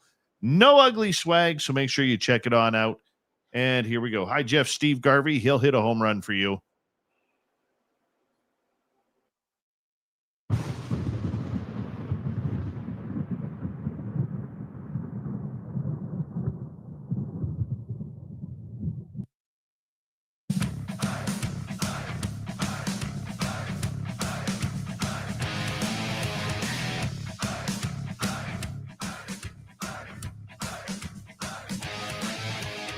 Here we go with the second half of Spaced Out Radio tonight. We've kicked things off. My name is Dave Scott. Thank you very much for joining us as we continue to look into the ancient alien history of this planet.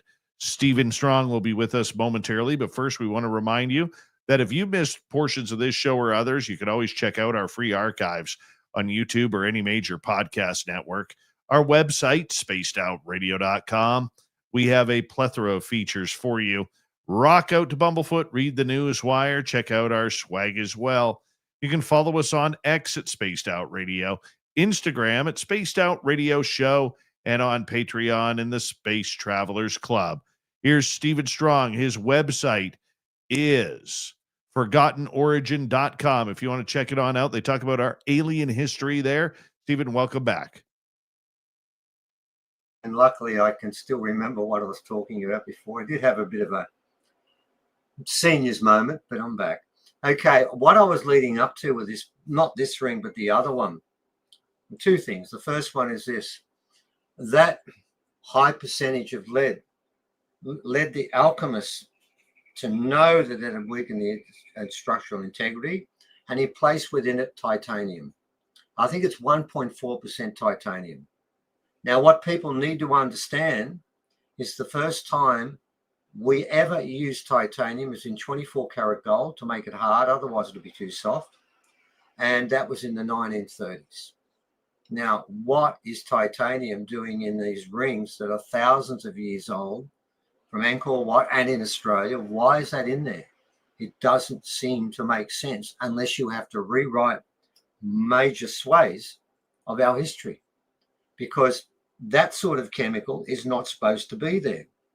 In another ring, a Lemurian ring again, where the zinc content was something like 35%. That also weakened the structure. And on that occasion, the alchemist placed in there not titanium, which is the hardest metal hardener, apart from the one that's in the ring object we spoke about before. They put chromium in, which is the second hardest metal hardener. So what we see when we look at the chemistry, and we've got the chemistry of all these different rings have been found, is design, awareness of how different chemicals react with other chemicals, and the use of chemicals that we have only just discovered today. But they were using it tens of thousands, 5, 10, 15,000 years ago. But the story is, if you go past 6,000 years, we're basically coming out of caves dribbling, and we're starting to make a couple of cities, and we're coming out of the caves and starting to become intelligent. Well, I look around today and I don't see much of that. But when I look around yesterday and way back, the things I'm seeing there are real intelligence. And I've got to make the point, and I should make this point too, Dave. With these rings, I could talk about the chemistry for quite some time. But if I didn't talk about the other aspect of that, I'll be doing them a disservice, because they are two things. And I've got to be honest, it's going to sound like I'm leaning over towards Tolkien's book, Lord of the Rings, because he spoke about 3 rings, although he actually didn't speak about it. It was a Scandinavian myth that there were 3 rings that ruled the world. Well, what's interesting, and I'll just deal with this particular ring. I won't talk about the Atlantean rings, of which I've destroyed one, but we won't go into that story today. But I do want to talk about this one. I do want to talk about one thing, how I got this ring. And I think that's important, because it brings in that other word that I said came with the Pleiadians, which was the word magic. And if I'm a black fella, I got to tell the full story. We don't leave things out like white fellas do. We tell the whole story. So what happened here was this. It's a lady called Rosmalda who's bought plenty of our rocks and bought a lot of the stuff we've got today, because we're not that rich. She's sitting down on a Sunday night watching a reality show. And I said, Ros, why were you doing that? She said, I wanted to turn my brain off. I said, oh, well then, yes. What's the reality show? It'll do it for you for sure. And she said, all of a sudden, she was holding this ring, not this one, the one that's got 4 of the 6 things there. And the ring told her, and I'm going to say this is what she told me, told her to turn off the TV set. And I would say to the ring, well done. You've done the right thing. You've saved that woman watching that reality show for too long. It won't do your head any good. And then she was told to go to the computer and type in an address. And the address, I've already mentioned this, was a Thai arts and craft shop. And she typed it in and said to the ring, and yes, that's what she told me. She said to the ring, why did you do this? And it said, type in the word giant's ring. And she did. And the picture came up of this. And the ring told her, you buy it, you do not touch it, because it's a men's ring. You've got the woman's one there, and send it straight to me. And she did. Now, what I find quite amazing about this story, which people can believe or not believe, because it's just a story from someone you don't even know, but I know this woman really well.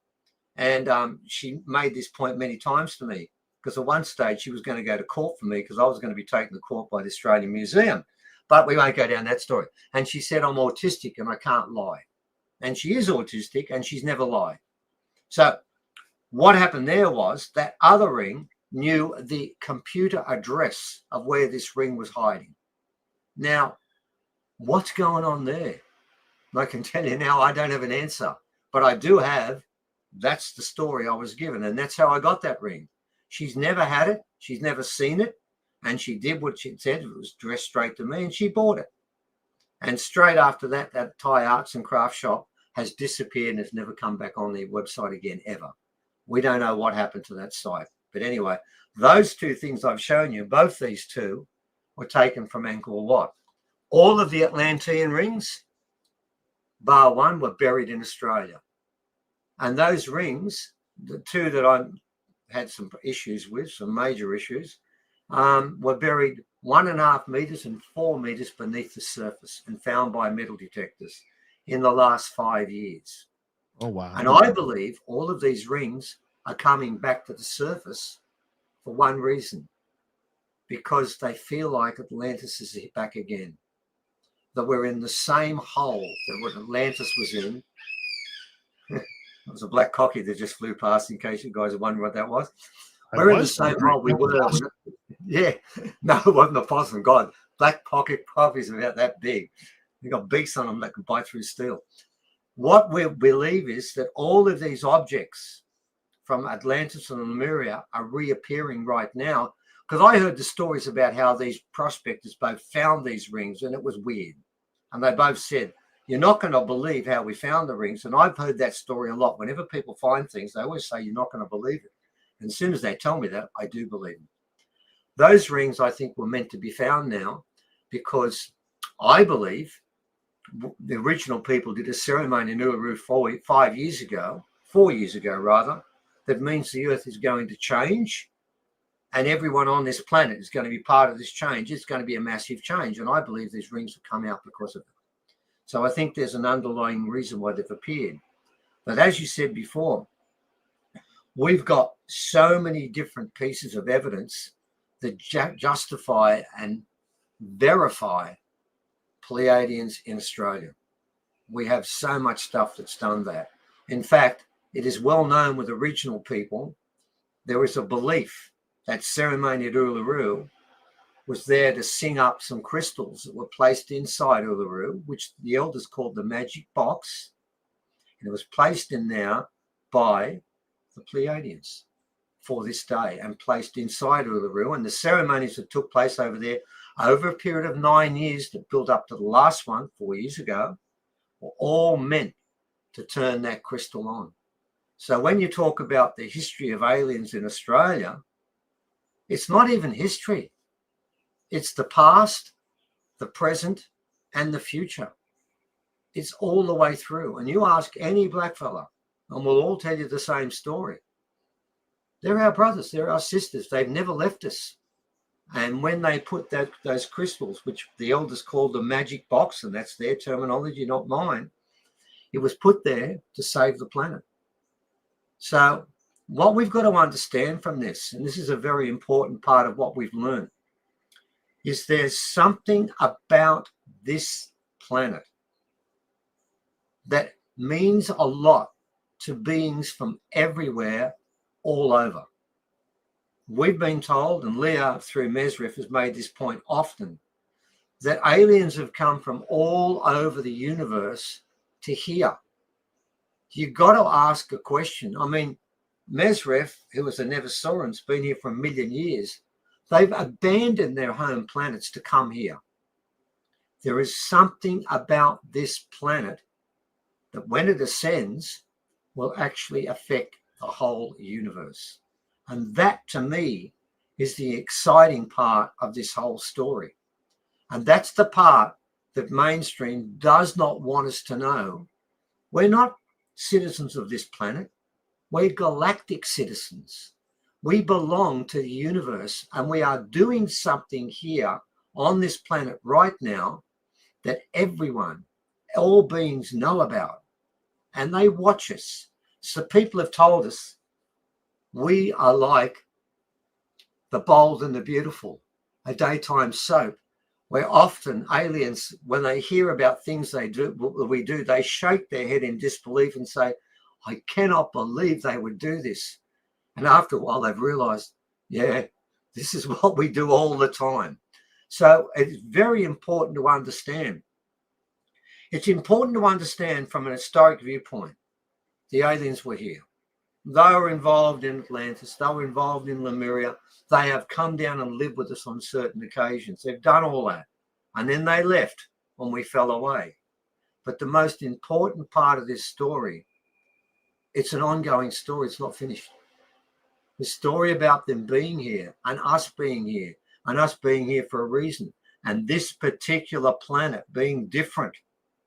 There are things about this planet that don't exist anywhere else. I was told by Mesrith one thing in particular. Leah's not here, but she'll back it up. The trees on our planet are more advanced than trees on any other planet. They are more spiritual than any other planet. Trees used to grow here that went up for miles and miles and miles and were cut down. They were like the spiritual lungs of this planet.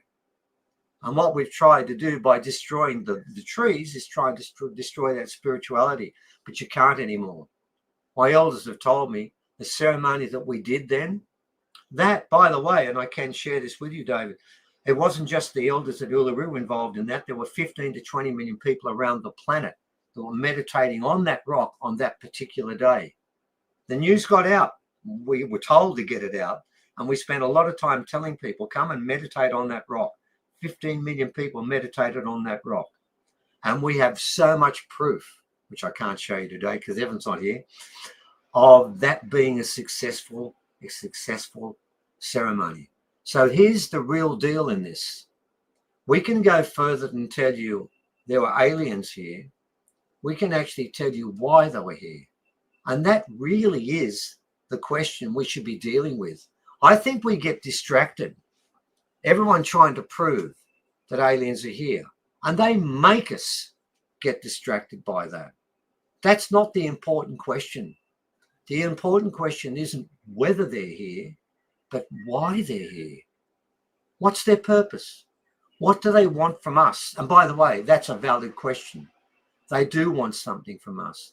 I've been told there is something about us. And by the way, I can't answer this one. I can tell you when I tell you this, that they want. There is something about humans that they admire that no one else has. And by the way, I've tried to ask many times what it is, and I don't get an answer because I've looked around. I don't know if you've seen what I've seen out there, Dave, but I don't see much in there that I want to copy. But there's something we've got. I think it's been suppressed. I'm sure it has been, but it's something they admire about us. So that's the real story in this information we're giving you, that it's not history. Remember what Churchill says, if you don't know your history, you don't have a future. Well, in this case, our history is our future. They came for a reason, and the reason is now. Let's get to some audience questions here because they are building up. Let's start off with Human Carl here, who is asking, if supposedly time does not exist, doesn't that mean that the universe, including life, always existed? Oh, that's a fantastic question. I've got to tell you, I did ask that of Mesref once. I asked him about, the Big Bang Theory we've got. And he said, which one? There've been 7. We're still tracing the waves of the first one. And the second thing he told me was, because I said, so I suppose when that Big Bang happened is when we were evolved. He said, oh my God, no. Souls were in existence well before any bang. Life has, and what Carl has said is exactly what Mesref has said. Life has always existed. You know how sometimes I remember watching a show called Friends, and they often talk about Joey as someone as a young soul.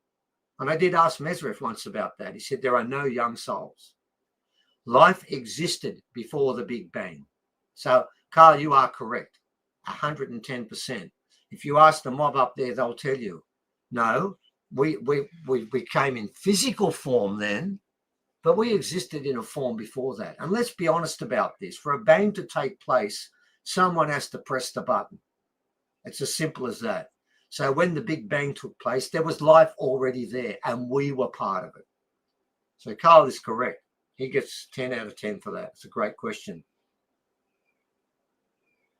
All right, let's move on here. Let's go to Human Carl again. How did the Anunnaki tie into the O version of the beginnings, if at all? Well, it works like this. In Australia, it's that continent is primarily sort of claimed by the Pleiadians as like, we were here first. Well, this is the mob we're working with. That is their place. When it comes to the rest, everywhere else, help yourself. Okay? It really is a matter of, if you want to go down and work with a mob there, fine. We want the purpose behind them dealing with us. They want us to become part of the galactic community. That's their role. That's what they're all here for. Now, that's true, but having said that, I wouldn't like to say to you that every alien group that's come here is evolved and caring about us like, well, the Neversaurus, which is Mesref, or the Pleiadians. Some weren't. Okay, it does fit in. It does fit in. Some came here, and we're talking about the Anunnaki and others, came here with an agenda. Mining, which was very big. And some of them, and the Zarnish were another group, which you may not be aware of, they actually came here and played with our genes and made us, as I'm thinking of a song by Muse, sheeple, made us compliant, made us want to follow and fit in. and made us so that they could have miners that would work. So we have been played around with. Yes, the mob from the Pleiades had all altruistic motives, but other alien groups, not so much. Some have changed. You take the Syrians to begin with, they were basically wanting to mine, and they wanted miners. And they've changed over a period of time and realized, no, we shouldn't have done that. No, we'll try and help them now. So the answer to this is that the Anunnaki are legitimate. The stories they have about that up there are correct. The drawings of those fish pneumo beings, that's fine. It is correct. It's fine. It's right. Everyone has the right to come down onto this planet because this planet is different. I'm trying to get that point across in different ways and try and help us. Some did come down to try and help us. Others helped themselves more than us. And we were there to facilitate them helping themselves. So don't think that every alien species that's been here has come with wonderful intentions. Some have evolved, and then you've got others that still don't have wonderful intentions. Mesref has made this point many times. There is no such thing as a human condition. It's the condition we all go through. Because I did say to him once, look, you guys up there, you're in your spaceships and you know about all this different stuff. You should all be good. You should all be good because you know all the answers we don't know here. And he said to me, he said, no two souls are the same. No two eyes see the same thing. We all see things differently. And you've got to remember that as far as they're concerned, there is no such thing as death. I mean, you take the Nevosaurus, they live forever. And they call that a curse. And they honestly do. They think it's a curse to live forever. They would much prefer to die like most of us do. But the Nevosaurus are not really, they're extinct as a species. They're just a spirit form now. They don't actually exist anymore. They can't recreate themselves. So there are so many variations of what you're talking about when we talk about beings from elsewhere. We have beings from elsewhere that are not even beings anymore. They're just spirit form. They're within the council up there, the council they have, one of the seats is taken by AI. AI run a planet, and the beings there are happy with it because the AI is altruistic, does the right thing because the people are. The AI reflects who the people are that they're serving. And Mesref has made it clear, in the case of us, we're very immature, and that makes AI dangerous because of that fact, because of us. But up there are spider beings, there are ant beings, there are all different types of things. Some come with good intentions, some don't. That's just like us. Some of us have good intentions, some aren't. We're just the same as them. But at the moment, what they're trying to do is prepare us and get us ready for what the planet is doing. So they do tie in because the good and the bad have been here. And, you know, we've got to learn the story from both sides. Love it. We got 2 minutes left. Let's see if we can sneak in one more question here. All right. Let's go to Tony here. Do you think the Smithsonian are involved with this? Absolutely. We had a rock, which I haven't got here today, but we had a rock, and this a professor of geology from Sydney Uni was so taken by the rock. He said it's the most amazing rock in the world. He sent pictures off to the Smithsonian, and they got back to us. He thought he was doing us a favour. They got back to us twice and said, we'd like to take it off you and we'll put it in a box or in a display cabinet. And I know where the display cabinet will be. 4 levels down, it'll never be seen. They are absolutely involved in this. They've approached us more than once and said, we want your rocks because we have hundreds of them. And the technology involved in them, some of them you can't even do today because they got that from our alien friends again. So yes, they are involved in this. They're fully involved in this. They've approached us because they knew what we've got. And what they do is when they find things that don't fit in, they will make out, and they were very nice in the emails I got. They said all the right things. And I looked at it, oh, Dave, this guy seemed very nice. They said all the wonderful things to me about what they would do.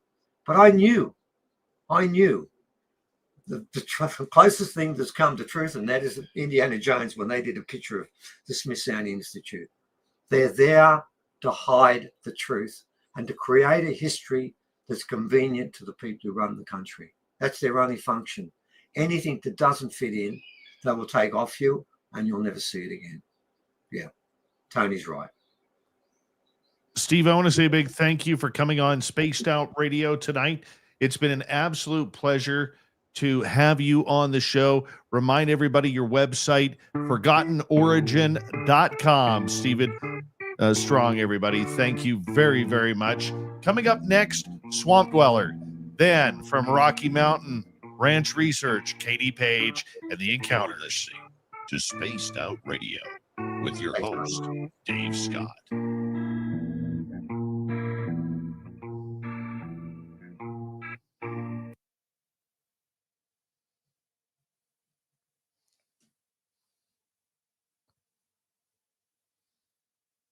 What a pleasure, Steve. Thank you. Oh, thank you for having us on, mate. I appreciate you bringing us on and asking the questions. That was great. That was a lot of fun. A lot of fun. I'm glad you liked it, mate. I mean, that's what we're here to do, is to get the truth out. And thank you for doing what you're doing too. That's just as important. And if we don't have avenues like you to talk to, we can't get this out to anyone. So I appreciate you being there, mate. Not a problem. Send all the people you follow. We do this 7 nights a week here. Yeah. So they can check it on out. I do have to let you go, but I appreciate you and thank you very much for your time. Let's do it again. Okay, I'm happy to, mate. Thanks so much. It was great. I don't know how to get out of this place. I'll try and find. I'll take you out. I'll take you out. All right. Thanks a lot, mate. Thank you. Good night. What a great guy. God, he's fun. A lot of fun. I'll be right back.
Let's bring in the lovely and talented Katie Page. There she is. Good evening, or good morning, good afternoon. I feel like the Truman Show. How you doing, my friend? Doing well. Moodens Mongol, how are you? Late, as per usual. All right. We got 35 seconds, Katie. Swamp Dweller will be about 3 minutes and 2 seconds. And then we'll bring you on, and you're off and running. Run too fast. You don't want to do that. All right. Big thank you tonight to Creepypasta, Joe, T-Bone, AJ, Erica, and Human Carl for the lovely super chats. Thank you, Caged on the Inside, for becoming a member on our YouTube channel. And here we go.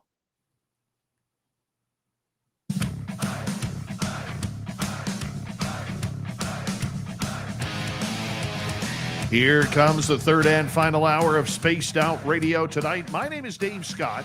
We appreciate you tuning us on in wherever you are on this beautiful planet we call Earth. We have Swamp Dweller and Katie Page coming up here momentarily. But first, we want to say hello to everyone listening in on our terrestrial affiliates around North America, digitally on every major podcast network. Our website, spacedoutradio.com, we have a plethora of features for you. Rock out to Bumblefoot, read the news wire, check out our swag as well. You can follow us on X at Spaced Out Radio, Instagram at Spaced Out Radio Show, and on Patreon in the Space Travelers Club. The Desert Clam has set the password for tonight in the SOR Space Travelers Club, Echopraxia. Echopraxia is your password. Use it wisely, Space Travelers, as the Clam sets the password each and every night right here on Spaced Out Radio. Let's head to the swamp. Hello and welcome to Spaced Out Radio's Swamp. I'm Swamp Dweller, and tonight I'm going to take you on a mystic journey of the unknown, sharing tales of monsters, legends, and nightmares. Welcome to the Spaced Out Radio Swamp. For a bit of background, I live in South Australia and I am 17 years old. I have always been interested in exploring abandoned buildings. So for my birthday, I decided to meet up with a friend that I met on TikTok that goes urban exploring. I'll call him Jack. To set the scene, it was a slightly warm day in Adelaide. My friend Chris and I caught a bus to town and met Jack at a bookstore. After hanging out for some time roller skating in an empty car park, we explored an abandoned gallery 7 or 9 stories tall. I forgot the exact number. Jack crawled through a tiny vent to unlock the doors, and Chris and I waited for him. After gaining entrance, we explored the building 30 minutes from top to bottom. Everything was going well when we encountered this large red stain on one of the floors. It was still wet, with a few cigarette butts left roughly in the center of the paint. All 3 of us agreed that the color was very suspicious and looked like blood, but we couldn't tell if it was blood or paint.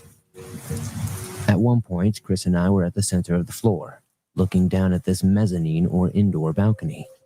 Jack was trying to pry a door open to my left about 8 meters away.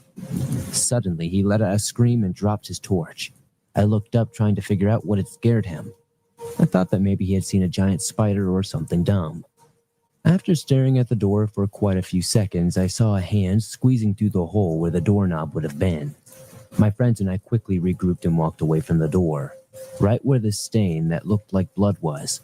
A few seconds later, the hand's owner started walking rapidly toward us. As 3 teenagers, we all felt just a little bit nervous. The hand's owner was an older male in his 30s, maybe more significant than us in size. Nevertheless, Jack remained calm and started having a conversation with the man.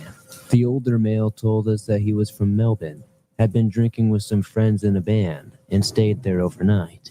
He then noticed the stain on the ground, and that is where things get a bit weird. He told us that his friends had removed the body and demanded that we were not to tell anyone. We all collectively agreed not to tell anyone, and we were feeling properly weirded out by this point. So I pulled out my pocket knife keeping it behind me just in case. The man did eventually leave us alone, and so we got out of there. After a couple of months, probably somewhere around February 2023 to be exact, Jack and I met up again and ended up exploring that same building. The stain was still there, but this time it looked like somebody had poured another liquid on top of it to try to clean it. They did a half-assed job. Nothing weird happened during that exploration except for an alarm that Jack did not set off, or myself set off, going off by itself. There was a mutual feeling that somebody else had been in that building, but it's hard to say for sure. Thank you, Swamp Dweller, for another crazy, spooky story. If you want more just like that, head on over to YouTube, type in Swamp Dweller, hit subscribe, ring that bell. He has thousands of stories just like that, all for free. Have a listen. You'll enjoy. Now it's story time. We're going to bring in Katie Page from Rocky Mountain Ranch Research and the Encounters.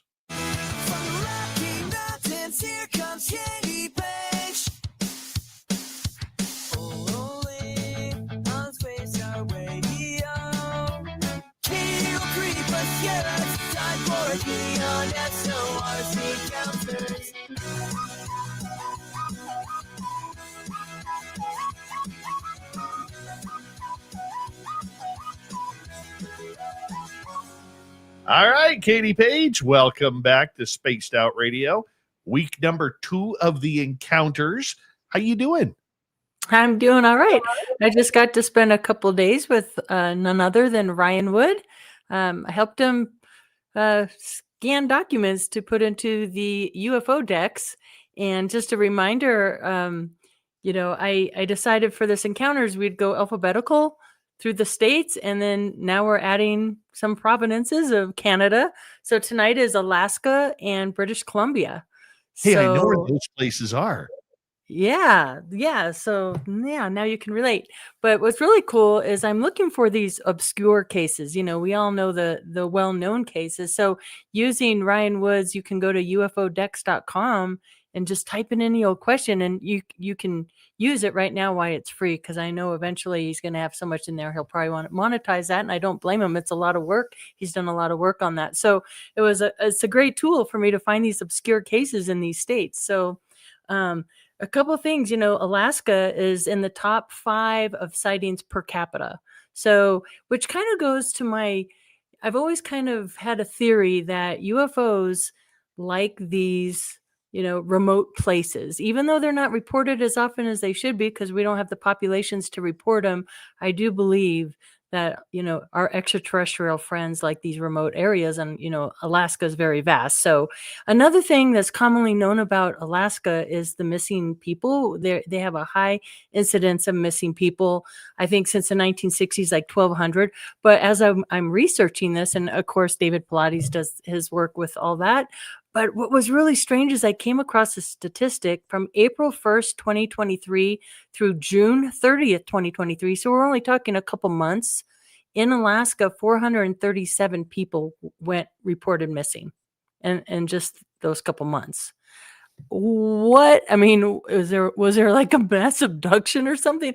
I couldn't believe that when I read that.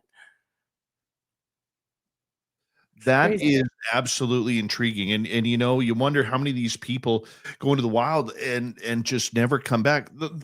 Alaska, from where I am in British Columbia, right north to the Yukon and then over to Alaska, it is such uncharted territory of wild, wicked animals. Right. Okay. It really is. And it is, there is a phenomena from Vancouver all the way up to Alaska, how many people just vanish. And in fact, you can't see it, on our YouTube channel, but and I'll explain for our radio people. I actually have a map on my wall of missing people in British Columbia, right here. And this is from the 2019 book that David Pilates put out for Missing 411 Canada. And the fact that these people are just vanishing, it's unbelievable. You track it more in the United States than we do here in Canada. It's not as publicized as it probably should be outside of the Highway of Tears, which actually starts in my town and goes north. It's a little bit crazy, but there's a lot of predatory animals out here. Grizzly bears, including black- Bigfoot. I was going to mention Bigfoot, Dogman, alien encounters, many, many different types of encounters in our area, Right. straight up to Alaska. And what a lot of people don't understand is the more you go north, the bigger the animals get. Mm-hmm. So, like, I could have running through my property, I could have like a 1,200-pound moose. You go up to Alaska, that moose is now 2,000 pounds. Okay. The bears get bigger. That's where you get into the Kodiaks and the brown Right. bears and even more north where the polar bears range. Okay. A polar bear gets up to 2,000 pounds as well. Muskox, wolf packs. I mean, you get some of these wolves out there where if you put them on their hind legs, they're standing 7-8 feet tall. It's ridiculous. Yeah, and not to mention just the weather, the snow, the terrain, all of that. So, yeah, Oh, it's dangerous out there. It's dangerous. dangerous. And you know what? It's funny. If I could just mention this quickly, Katie, I take a lot of heat. Tim James and I take a lot of heat for our project called Secrets of the Forest, where we go into the forest armed and we'll get comments all the time. You guys are never going to find Sasquatch because Sasquatch doesn't like guns. Oh, Okay. well, And Sasquatch stays away from guns. We have no choice. right. We're not in this little piddly forest, in suburbia somewhere where there's been a sighting. Like there's a lot of stuff out here that wants to kill you and eat you, especially at this time of year. Right. So you always have to be on guard. But the missing people of Alaska, I mean, with everything that's going on there with the Alaskan Triangle, people say there's portals there, and it's not just Bigfoot there. People have brought some really weird creatures to the table there, Katie. That's right. And I hope you bring a compass with you, an old-fashioned compass. If that thing starts spinning, get out of there. I worry about you. That's scary. So in research, go ahead. No, please go ahead. Okay. So in researching some of the cases in Alaska, I know we're limited on time, so I'm going to have to cut it short a little bit. But I was intrigued by this 1936 triangular case. To have a triangle sighting in 1936 is just crazy. So two men, 27 miles outside of Anchorage, they are hitchhiking. They think they see the light of a truck, and they have this sighting that lasted over 3 minutes, which is really quite a long sighting. And this triangle had a blue-green light. It says at the top, which is a little suspicious because if you're looking up at a triangle, but maybe they could see it from a little bit of a distance. It was like 1,000 feet away. So maybe they could see the light on the top. But it did make a sound like an engine. So typically we hear triangle sightings are silent. This did make a sound. So that was interesting. But I thought this was significant because in we didn't have triangles. And in fact, I don't think we started flying commercial airlines until the early 50s. If I'm not mistaken, like maybe 1952 was the first commercial flights. So to have a 1936 triangle sighting was pretty cool. Okay, and this one I thought was neat too. This was a 1947 flying wing encounter out of Bethel, Alaska. And what's significant about this, this was spotted by a pilot and a co-pilot. So we had two credible witnesses. Again, this is 1947, July. So we all know what happens in July. This occurred just weeks after the famous Kenneth Arnold sighting and the famous Roswell incident. These pilots tried to pace this very large craft. They called it a flying wing. It had no visible means of propulsion, and they were cruising at 170 miles an hour, and this thing outpaced them. So again, this is kind of significant to me because it's right there with the Roswell and the Kenneth Arnold sighting. So that was a cool one. Then out of the Kodiak Islands, we had a 1950s, a flying humanoid. And this one's interesting. It says in the 1950s, military personnel at Kodiak Island reported radar contacts, and visual sightings. So this was a multi-sighting witness of unidentified aerial phenomena. In one case, a flying humanoid was reportedly seen moving at high speeds above the base, described as a man-shaped bat with wings. The incident was reported in official documents, but later determined it was swamp gas or hallucinations. Well, we all know what we think about swamp gas and hallucinations. I'm sure not, because these batwing creatures are spotted all over in that area. So a couple more for Alaska, and then we're going to move on to British Columbia here. This was another 1987, so we're getting closer, and we have a recent sighting here. This was at St. Lawrence Island of a humanoid reports. In January, a series of 18 reports from St. Lawrence Island in the Bering Sea described encounters of large domed objects with humanoid figures. Some reports were so close they were able to really see the figures walking inside these craft. Again, over 18 witnesses, and they saw little people in these dome-shaped craft. So that's pretty cool. How are we on time? We have 7.5 minutes. Oh, so okay. I want to get this one in. This is from Sitka. It's a Sitka abduction, and really briefly, this is from 1993. But this is a guy who works at a grocery store. He's a meat cutter. Okay, so he claims an abduction experience. But I found this case interesting because he said that ETs were interested in his tattoos and actually took him aboard a craft, removed his tattoos.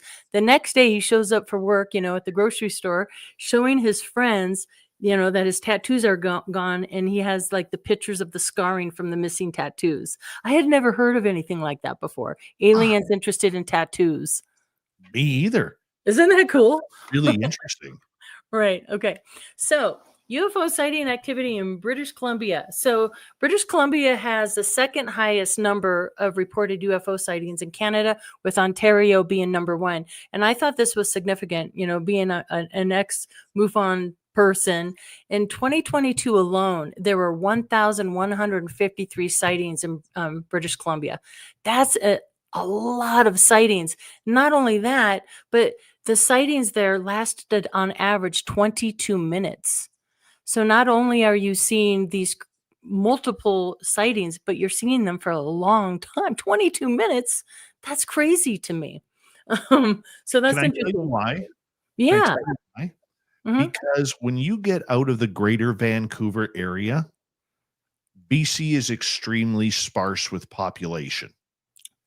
And yes, there are other cities in the province, that are big, big around, let's say 100,000 plus people. Mhm. But one thing that you don't get a lot of up here, the more north you go, is airline traffic and airplanes. So when we see something flying in the sky and we know it's not a satellite or an airliner flying by, it's got to be something. Right. And it's just sitting there for an average of 22 minutes. So I thought that was just really impressive. Yeah. And old Katie likes the 70s, so I have to start with a 1977. This says it was out of Maple Ridge. And I like this too because it corresponds with Rocky Mountain Ranch. And please check out my YouTube channel, Rocky Mountain Ranch Research with Katie Page on YouTube, and hit that subscribe button. I'm still trying to recover from my devastating deletion. But anyway, this was a diamond-shaped high strangeness encounter in 1977 in Maple Ridge, British Columbia, August 23rd, 1977. That was interesting. And then in Greenwood, they had multiple reports of these little men, these little blue men. This was in 1975. There was a flap of these. Let's turn the page. I want to get to some of the good ones here later on because I know we're short on time. Let's see. Oh, right here. Okay. There we go. Okay. The Clearwater Bay. Do you know where that is? Clearwater, yes. Okay. A lot of Sasquatch there. Clearwater's an hour south of me.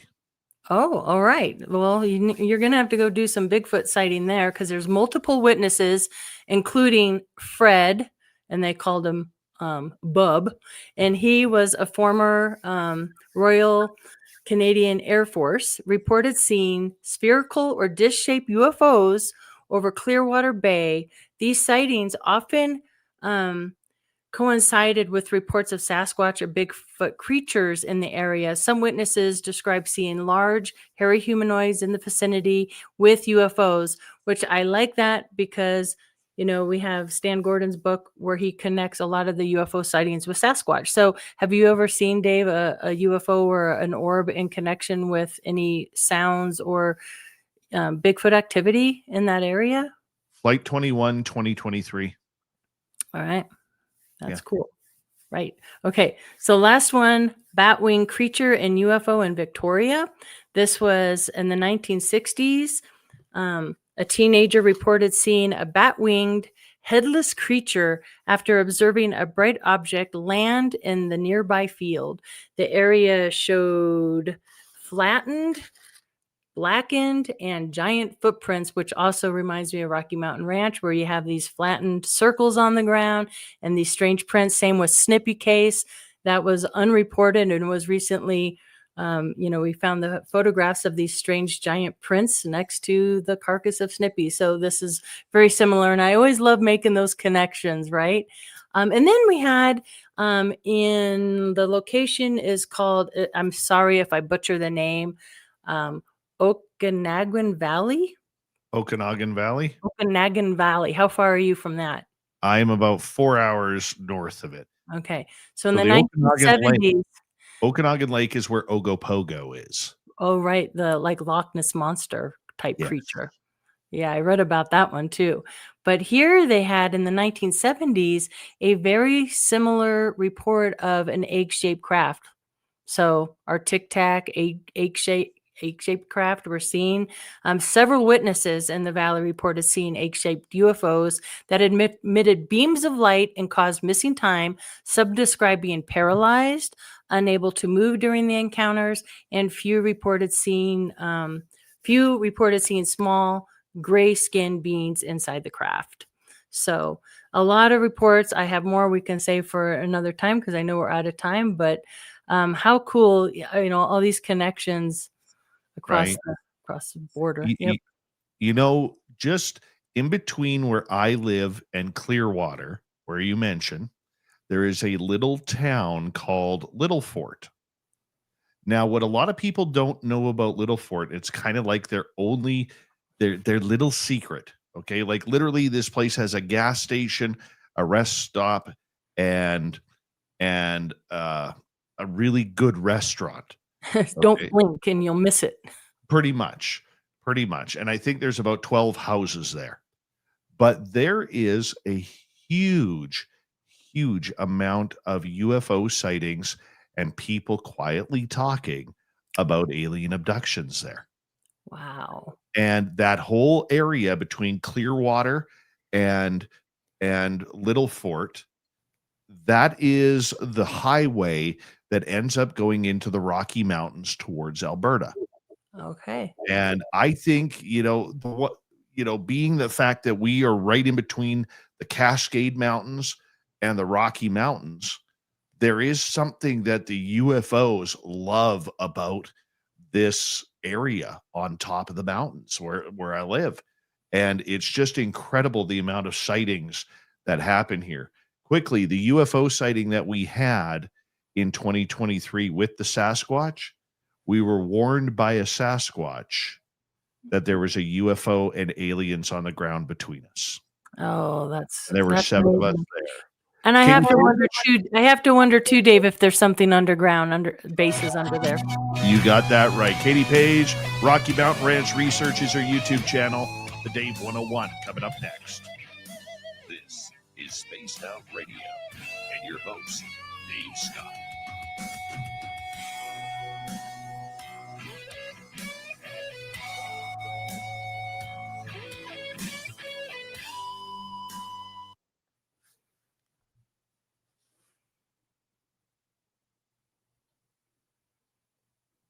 All right, we are clear. Now, Wells Gray Park, which starts in the Clearwater area, has a lot of Sasquatch sightings in it. And Wells Gray ends about an hour southeast of me. Wow. You have to know the Bigfoot, Sasquatch love it up there up north. You got the bigger food, Mhm. right? You just said it. So your animals are bigger, they're hungry, Mhm. and they can hide. You know, it's just, When you get your stuff sorted out next year, we got to bring you up here. I got to yeah, take you to a couple of areas it because is, the one area will absolutely blow you away. it's on my bucket list. Sign me up. I'm there. Thank you Katie, guys. you are the best. Thank you. We will talk to you in a week from now. And I can tell you right now, point blank, our audience loves the fact that you were here weekly. They love Yay. it. I love being here. So good night, everybody, or good morning, or good afternoon. Truman Show. Take care, beautiful. Good night.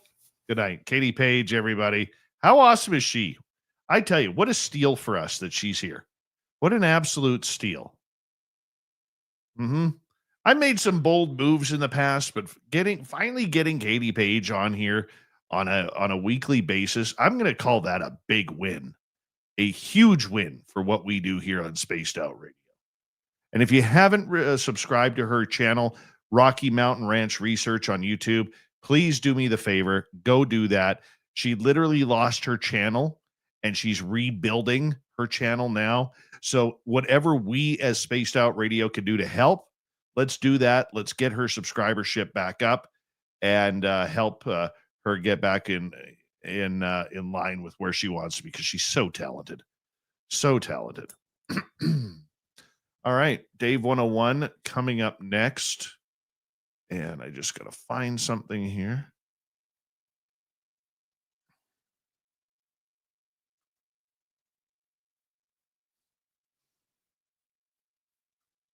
All right. There we go.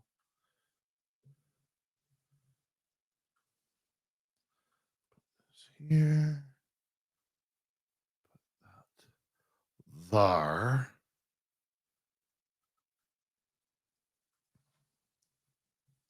Close that off. Close that off. Like this. Give me 2 seconds, guys.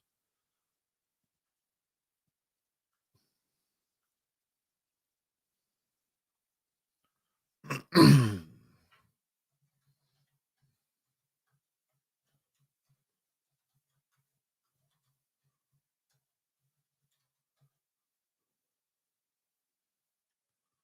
we go.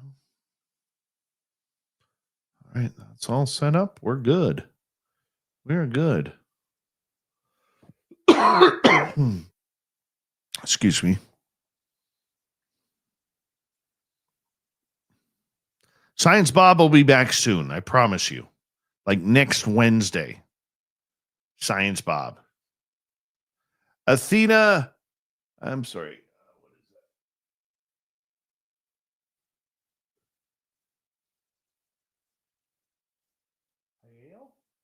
that? Hayale? Is that it?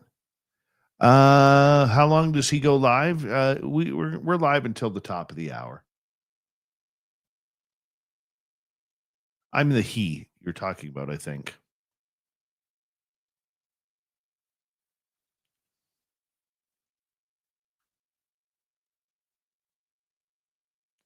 Yeah, so if you are new here, or not new, but if you're a usual regular here, but you haven't been around in a couple weeks, I've changed the Dave 101 and the Weird News of the Week to Wednesdays, so Josh Rutledge could do the UFO report Mondays and Thursdays, and Katie comes in every Wednesday for the short series there.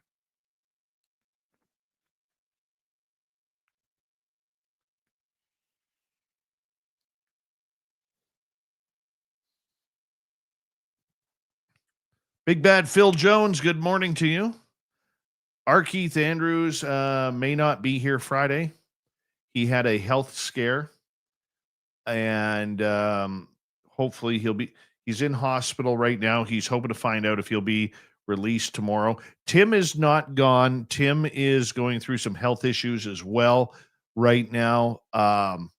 He cannot, health-wise, he can no longer do the UFO report.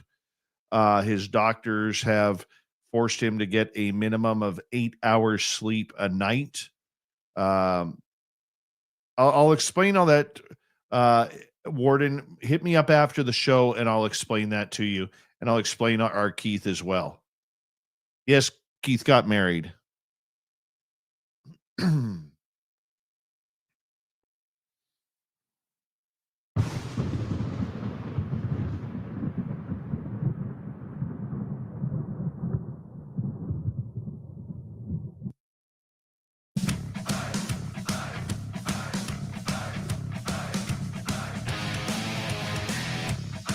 We've rounded third. We're heading for home tonight on Spaced Out Radio. My name is Dave Scott. Thank you very much for joining us, as we love the fact that you continue to support us on our terrestrial affiliates, as well as every podcast network and everything out there. We're everywhere. We really are. Thank you for the love you guys show us. Hey, we want to remind you that if you've missed most of this show, our archives are always free. They will always be free on YouTube or any major podcast network. Our website, spacedoutradio.com. We have a plethora of features for you. Rock out to Bumblefoot, read the news wire, check out our swag as well. You can follow us on X at Spaced Out Radio, Instagram at Spaced Out Radio Show, and on Patreon in the Space Travelers Club. It's that time of the night, that time of the week, where I yell at all of you to get off my lawn. It's the Dave 101. It's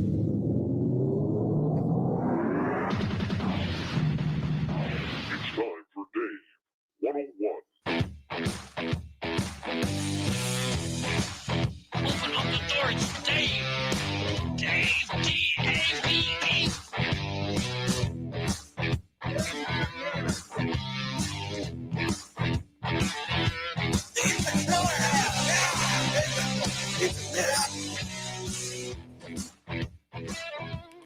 Well, the UFO world took another kick to the teeth, but this should be one that we expected and not so surprising. How did this happen? How did we lose our teeth in the UFO world? Well, let old Davey tell you. Look, here's one thing that we're going to have a reality check here for a second. That reality check is the governments of the world, the defense contractors of the world, do not want you or me or the rest of the world to know that UFOs and aliens are potentially here. No, they don't want that. They don't want us to have the technology. They don't want us to know that they maybe got alien bodies. They don't want any of it. And let me tell you why. It comes down to money. As long as defense budgets are creating massive amounts of technological advances, wherever they're getting their technology from, we're not going to see it. And that includes aliens, UFOs, time travel, interdimensional beings, whatever it may be. We can wish, we can stomp our feet and throw a tantrum like a kid who isn't getting their favorite toy at the Walmart toy aisle, or we can start to accept the fact that this isn't going to happen. Now, I'm not trying to sound negative, but there is a reality to this, because right now, as of today, it apparently we are leaning towards the new Defense Act coming out, the budget, basically the U.S. military budget, which comes out in December every year, will not have any money to study UFOs or UAP, unidentified aerial phenomena. No, apparently they're not going to let it happen.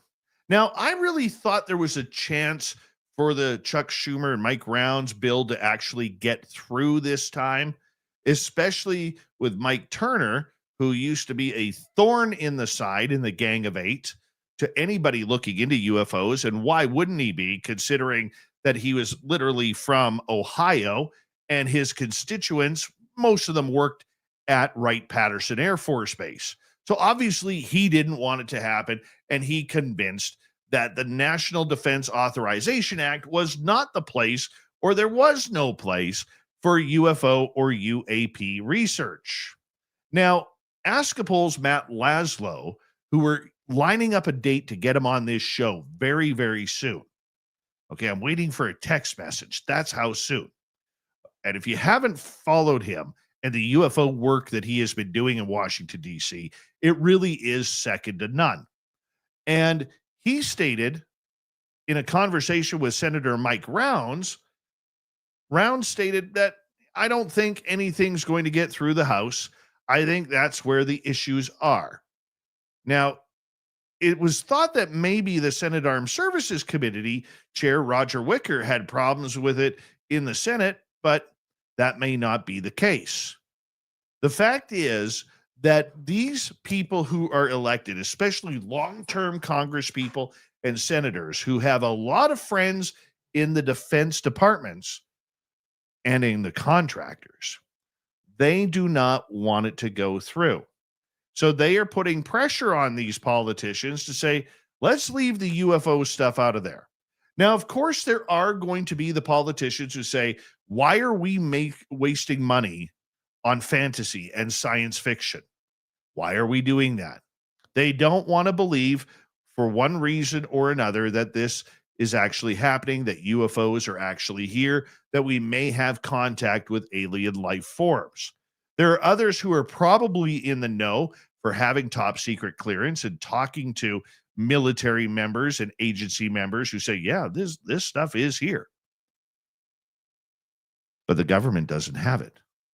No, you see, this is why if we go down the rabbit hole of where this technology is, the government may not be lying and say, we don't have anything. Why would that be truthful? Well, it's because if they move it into private hands, whether it was Bigelow Aerospace, whether it was Lockheed Martin, Boeing, Raytheon, just to name a few, those companies, being private companies, are exempt from FOIA requests, which means that you can knock on their door all day long and say, hey, show me them aliens. They don't have to answer the question. They don't need to take your phone call, your email, or your express mail letter if you're going old school snail mail. They don't need to do it. So where does this put us? Well, as I've stated before, I don't think disclosure is ever going to happen. Not to be a negative Nancy, don't want to be that guy. Okay, but we have to realize that this subject is much bigger than whatever we think it is. And the secrets are there. People are in the know. This is why it's so much trouble when you see so many people talking out of both sides of their mouths. For instance, you see the politicians saying, damn it, we need disclosure now. And on the other side of their mouth, they're saying, well, let's go talk in a skiff because, transparency. Let's talk in a skiff. Public doesn't need to know about this type of transparency, but this is transparency between you and I, and that's where it stands. Do we really want disclosure? You have people out there saying, maybe humanity isn't ready for this because it ties to religion. It ties to Jesus and God and all sorts of devilish, devious demons out there.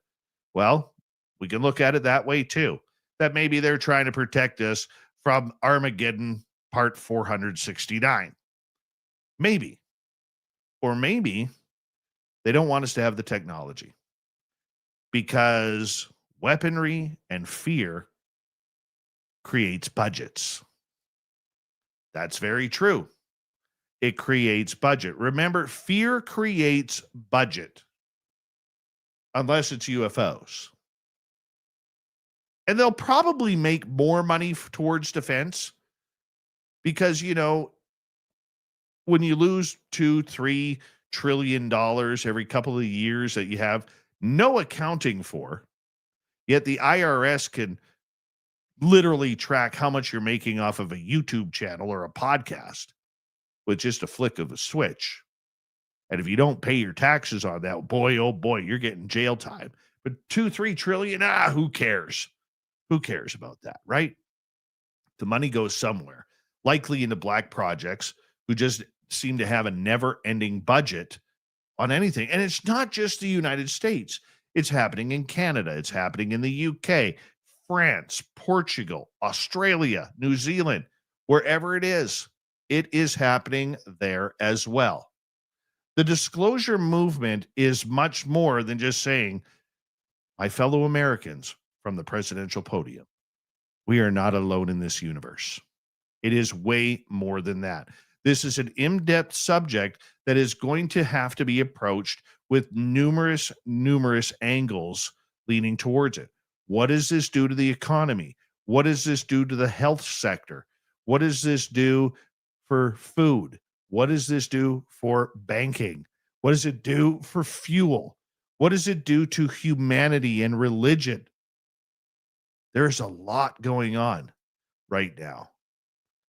And it is, if you go technically, a disturbing subject. Because, yes, people like you and me who believe in this subject, maybe we've had our own encounters. We know this is real. We know that aliens are here. We didn't just make up the dream of being taken or watching a UFO landing or seeing something up close and personal that just defies logic. It's not about that. We already know. But the majority of this planet is still non-believers in the subject. And yes, more and more every day are learning and thinking that this is something that could be happening now. Take, for instance, 3-Eye Atlas. Avi Loeb of Harvard University, the famed astrophysicist, claims that we cannot rule out that this is a spacecraft. It's acting like a meteor. It probably is a meteor, but it has made some real weird movements, turning and trajectory changes and light source that really doesn't make up to what a meteor should act like. And yes, apparently there are people out there who know how meteors should act. That being said, you get another bunch of scientists like the famed Neil deGrasse Tyson, our favorite scientist around here, who are all like, no, it's a meteor. No, it's a meteor. That closed-minded thought by a community that is supposed to be able to open their minds and explore any type of possibility out there has the door closed on it right off the bat. We can't do that. Can't do that. Why not open the door? Why not just say, hey, there is a possibility? Why is that so hard to admit? When the top scientists are fighting over it, how do we even learn? How can we even think of the possibility that there isn't more out there? It's just a day in the argument. This subject gets so confusing at times that we don't know our right foot from our left when we're trying to explain the merits of all these different arguments. And it just bugs me that, once again, going back to the original topic, as I jump around personally, what a hypocrite I am. But when we go back to the original topic of the U.S. not getting the UAP Act in there, into the defense budget, it makes me wonder if this will ever happen. And I think more and more we are seeing these doors close. Look, Nancy Mace or Anna Paulina Luna and their conspiracy club, they can make as many congressional hearings as possible. Are they interviewing the right people? Are they really taking on people who are in the know rather than people who are just storytellers? They're not. Outside of George Knapp, I believe that the hearings, well, maybe David Grush as well. I'll throw David Grush in there. Outside of those two, the hearings really have been impossible to listen to because they aren't moving the ball forward. Not to sound negative once again, but what is the difference between a military personnel member having an experience or you or me having an experience and telling our story? That's what it's like. If they're going to get serious about this subject and really do care about disclosure, they need to bring in some heavy hitters. They need to subpoena or call to testify somebody from Lockheed Martin. What about Robert Bigelow? He's got deep pockets and he's put a lot of his own money into this subject. You have to get people who are allegedly in the top brass of this all. If you're not, then you're just playing games to create a story. For most of us in this subject, this is more than just a story. This is a life reality. For those who have been taken, you'll understand it's not fun for the most part in being taken. They take you against your will, whether they give you a positive experience or not. It's not fun to all of a sudden be woken up in the middle of the night seeing little gray dudes in your bedroom. It's not fun to wake up on a craft and see your child sitting next beside you.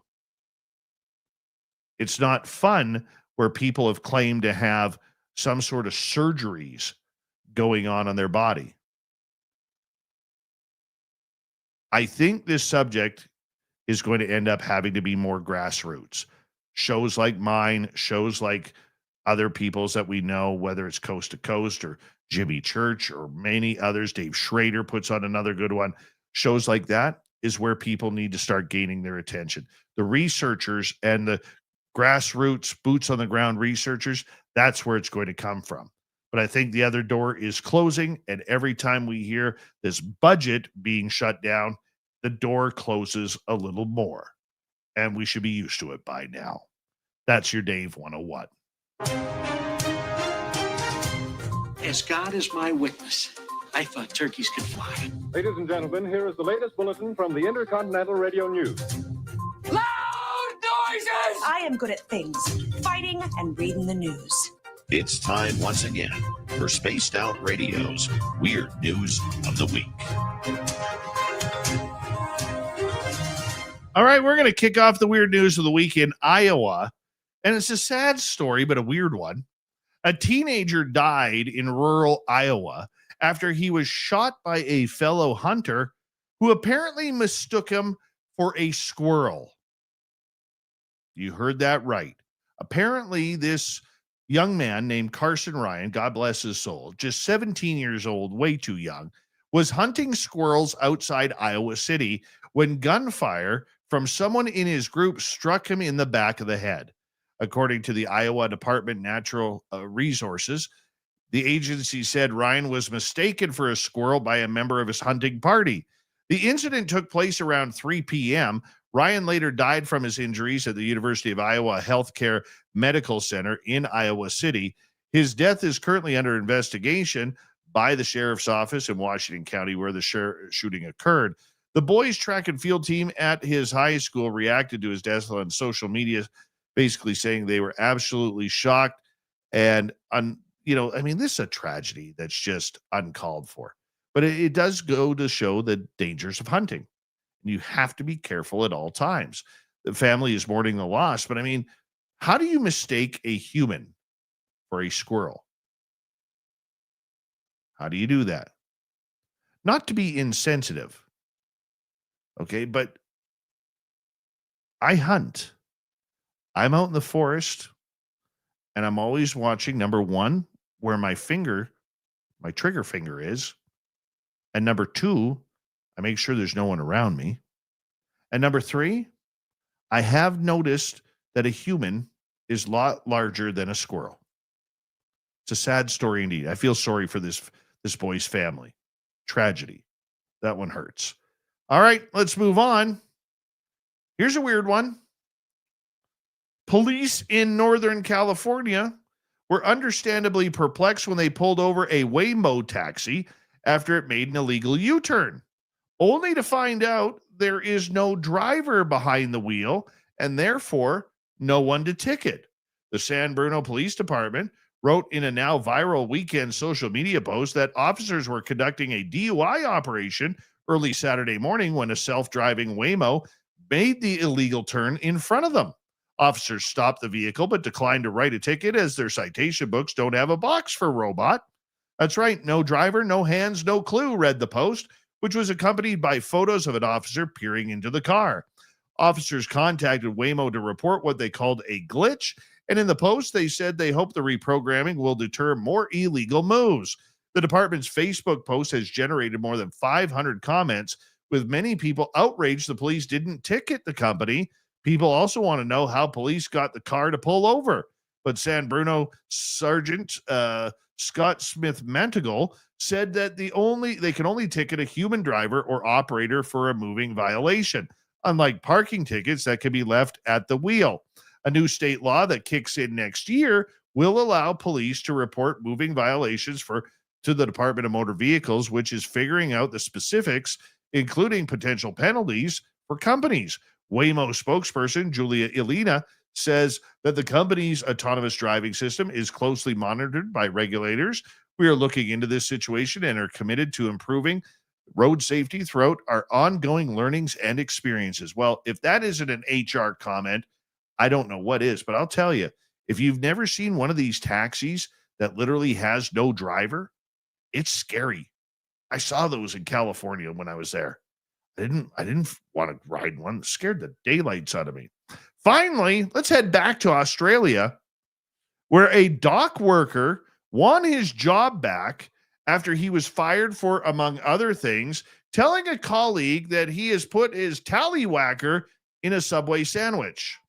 Yeah, 62-year-old Robert Smith was fired from his job at the ports in Melbourne in January, where he had been working since 2009, a decision by the Australian Fair Work Commission. Oh, there's siren going by the studio here.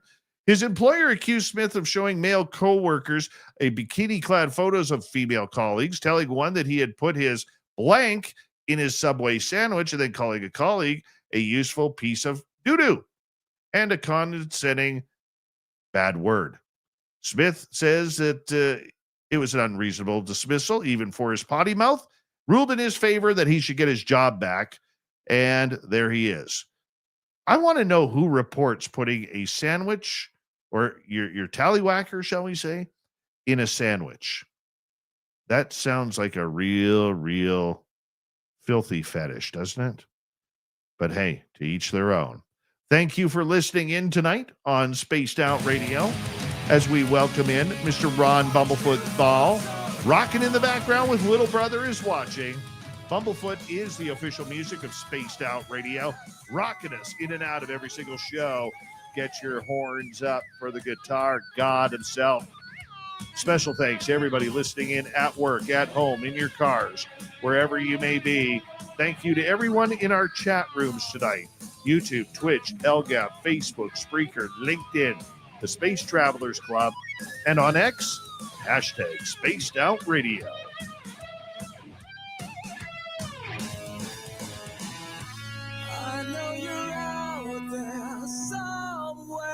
Remember, this show is copyright by Spaced Out Radio and Bigfoot Broadcasting Limited.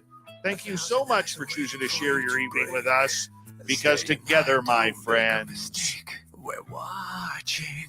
We own the night. Mr. Bumblefoot, we need a favor. We need you to take us home.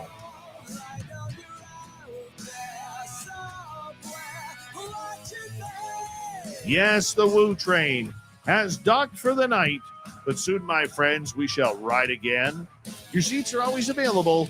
Your tickets never expire.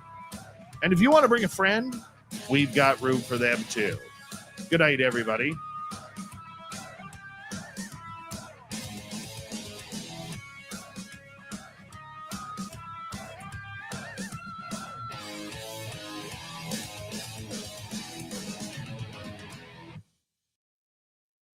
Good show, everybody. Good show. That was fun. Fun night. Sorry about the sirens there. Not like I have any control over those, but people wondering why I got my back to you, because the computer over here, that one controls the radio and podcast side, so I have to move the audio over. What? One already. My God.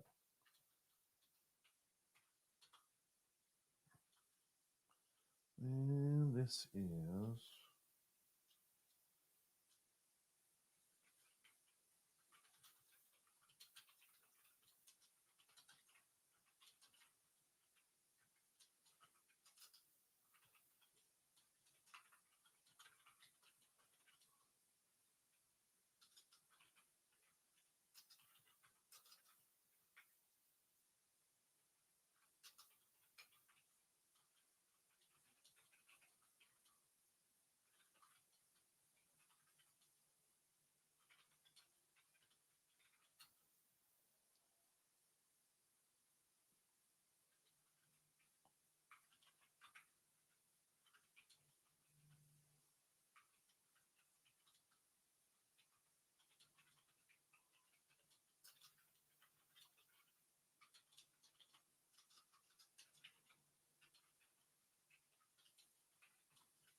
that's terrible. Hold on.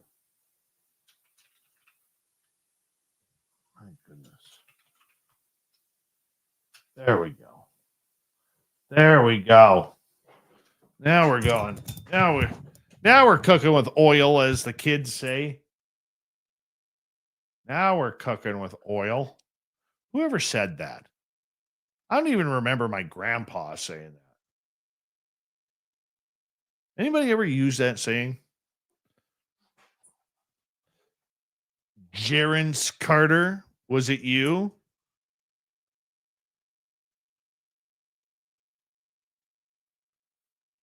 JSCO, that's all she has time for to do.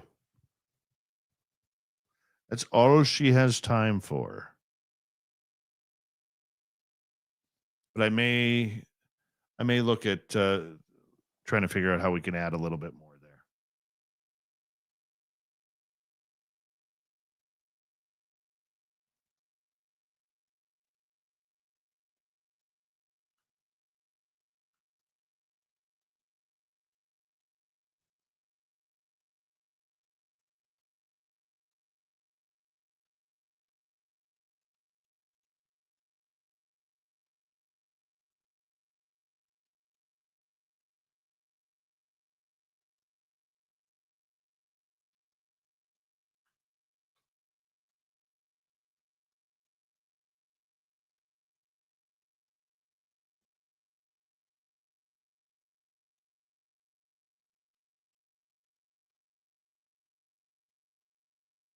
Thank you, Human Carl. Thank you, Gailey.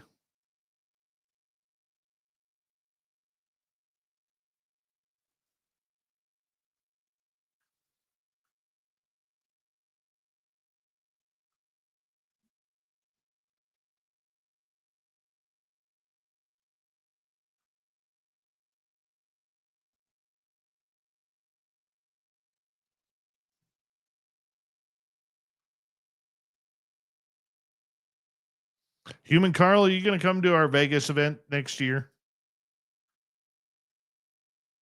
I know you've tried a couple of times, but health issues kind of slowed you down a little bit. We'd love to have you there. Okay, quick updates on R. Keith Andrews and Tim James. No, Tim James has not left Spaced Out Radio. Tim has some issues with a lot of post-concussion syndrome that happened in his late teens, 20s, and early 30s. Okay. And he's having some issues with his brain right now. He is healthy. They're just trying to figure out a proper medication to get him stabilized with everything. And hopefully that happens in the next week or two, because I saw him yesterday. He wasn't feeling too well. And but he's missing everything. But he cannot do the UFO report at night anymore. Part of his doctor orders is to get at least a minimum of 8 to 8.5 hours sleep a night. So that's why he hasn't been around in the chat room. That's why he has been kind of absent for you guys. He's just not feeling well. So if you could send him some love and some healing, that would be absolutely awesome. I don't know if he's taking any fish oil for the brain. Let's see here. As for R. Keith Andrews, he wasn't feeling well last week, and I talked to him earlier today, and he had surgery yesterday or the day before where they pulled a blood clot out of his leg that was from his just below his hip all the way to about halfway down his shin. The surgery was very successful, and his beautiful wife Kira is by his side there. And he also had a pair of heart attacks, and they had to resuscitate him twice, but he's doing good. He's hoping to be released tomorrow, and he's hoping that he will be able to potentially do the show on Saturday, or pardon me, on Friday night. I don't know if he will or not. We'll try and bring somebody in, and even if he can, we'll probably bring somebody else in as well, so that way we can have Keith on there. Hopefully, it's going to be up to him if he's cleared to go home from the hospital, and if he can't do it, what we will do is try and hopefully get him back on the air here as quickly as we can. Believe it or not, he's more concerned about you guys than he is about his own health. I mean, that's just the kind of guy Keith is. I don't know. He's a very proud man, and when he loves somebody like he does all of you at SOR, and he loves our team, this was a great concern to him because SOR is a giant part of his life, and it has been for almost a decade now. And so he, we're hoping that everything goes just fine.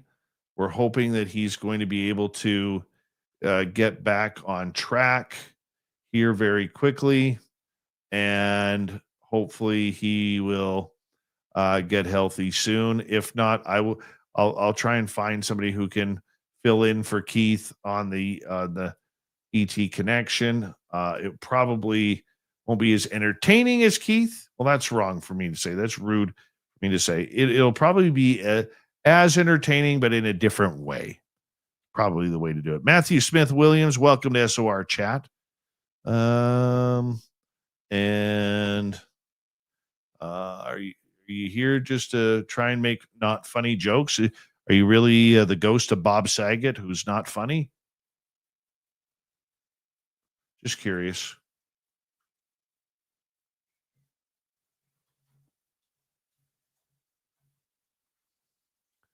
All right.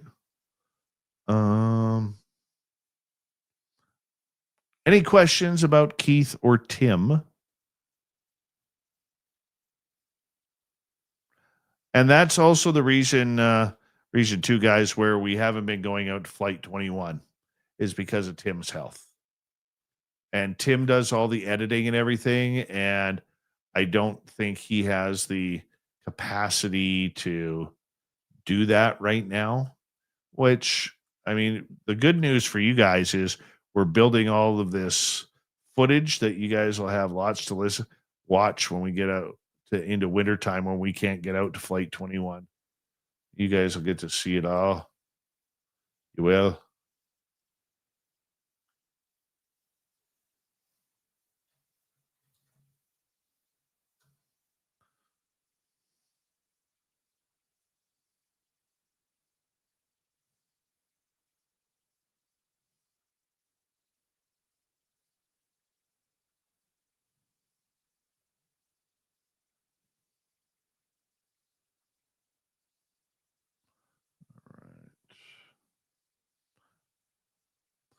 Warden Dragon, does that answer your questions from earlier?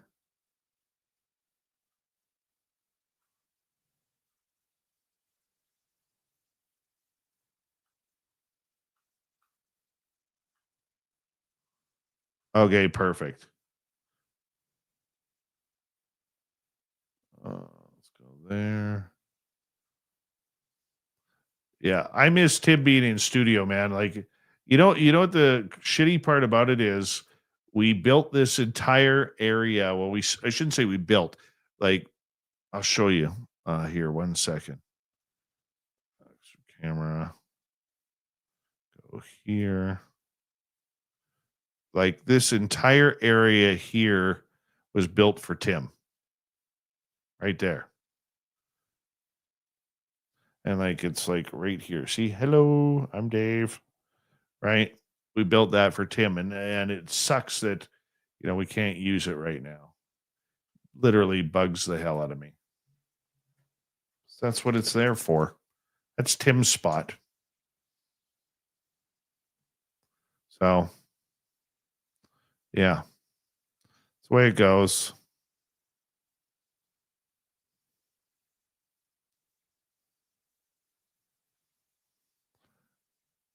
Yeah, Puck Elf's not allowed around here.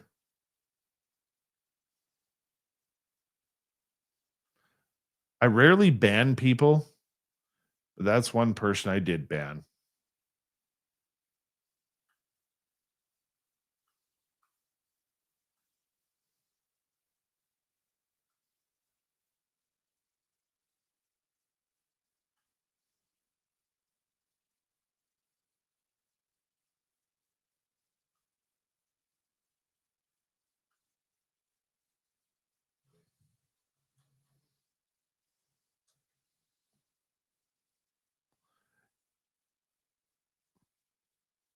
I don't think Puck Elf is very stable. I think he has had some issues with depression and anxiety, and sometimes he says a lot of bad things um, that he probably doesn't mean after thinking about him.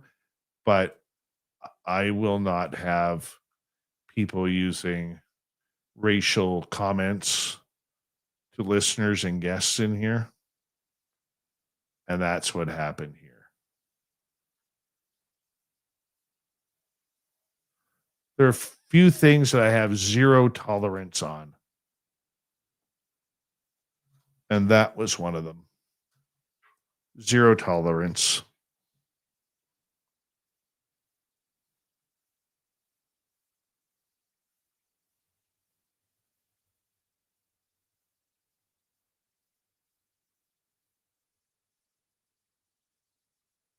I love, and you know what? It's not just him, but I love it when you get some of these people who come into our chat room and hi, wee Runa, how you doing? And they try and get these little political pot shots in there. I don't quite understand that, but it happens quite a bit. And, you know, it's like, lay off already. Like, take a pill, take a break. Do you need a Mars bar? Right? Or Snickers, whatever it is.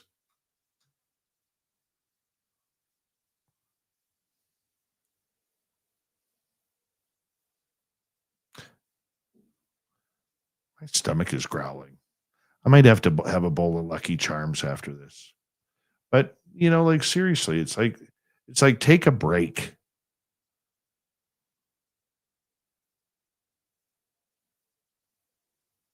Dave may need to Moody Mongol, there's one thing that that you have to know about me. Dave doesn't eat. Dave feeds. Dave totally feeds.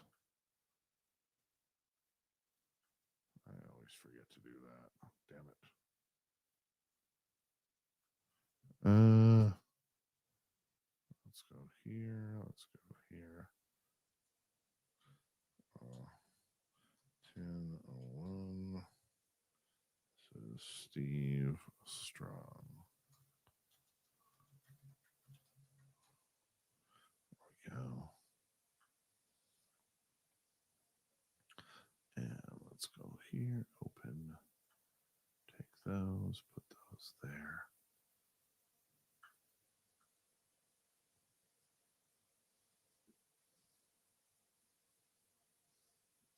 I got a big box of Lucky Charms.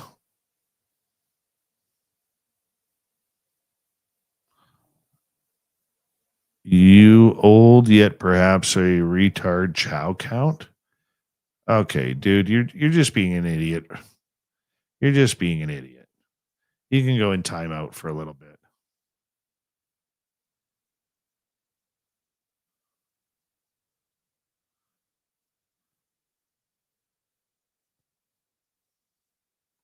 I got no time for dumb. You know, I used to tolerate stuff like that. Totally used to. Now I just got no time for dumb or somebody who thinks they're going to come in and be funny. Okay, like if you're gonna be Ray Romano funny, or Bob Saget funny, or Roseanne Barr funny, or Whoopi Goldberg funny, or Pauly Shore funny, this isn't the room for you. It really isn't.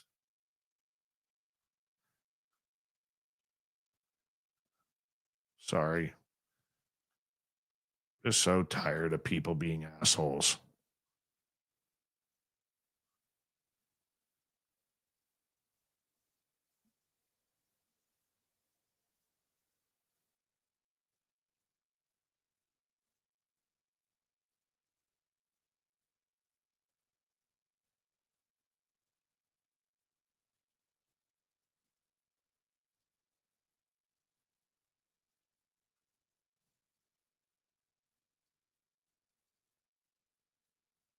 Nobody's blocked you, Vanessa.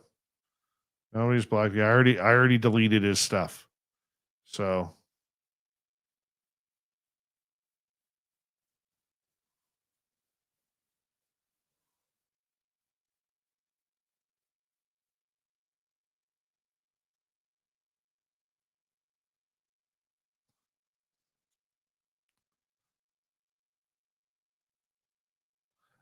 yeah,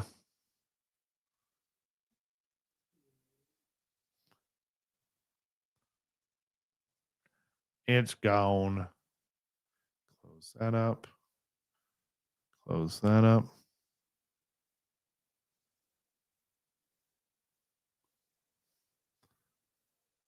I just don't like stupid.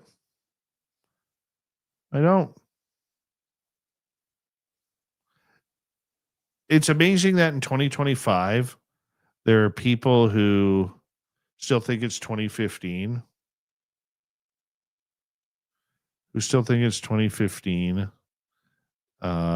where it's fun to go troll chat rooms and stuff, or 2005, whatever.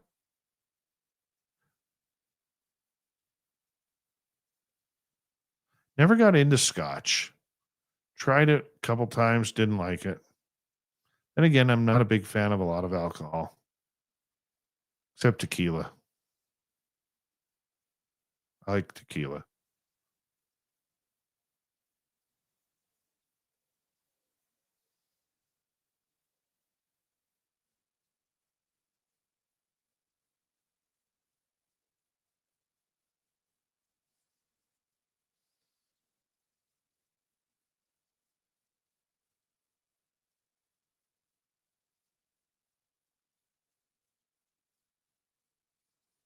I do like tequila. Not gonna lie. I like it. Gail, there is a little bit of an issue with your order right now, and it's because of I think the postal strike or delivery strike or something up here. There's something to do with the postal strike, and the t-shirt's made in Canada, so they can't get it into the US. So it will come when it comes, okay? Yeah, skiff this. That's a good shirt. I had a good laugh when you got that one, Gail. I got tequila right here. There's tequila. There is the whiskey right there. Nope, right here. I don't know. I could never be a weatherman. And, we got the heat range up here, and it's going all the way down here.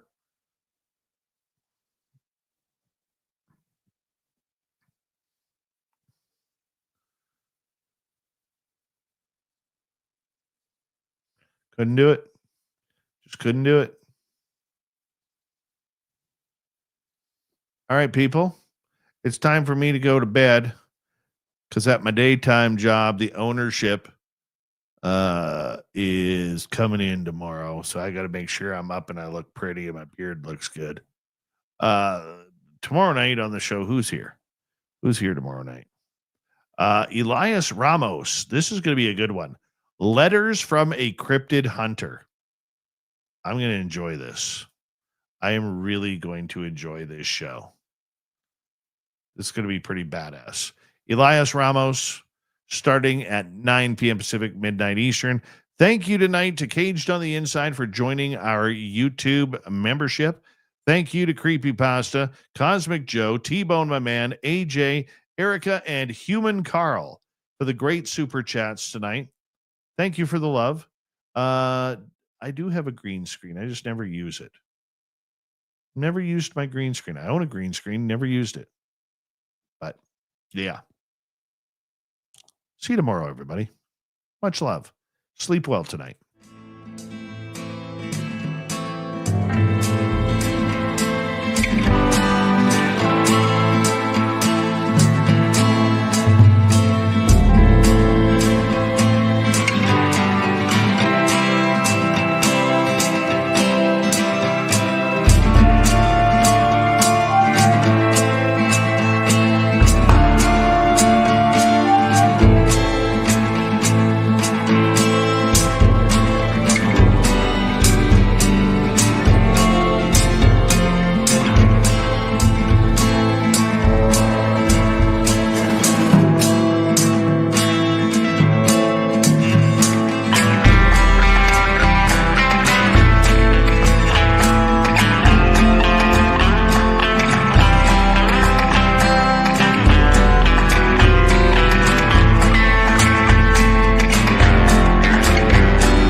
Stay healthy, my friend. You too. If you need bail money, give me a call. Always, Dad.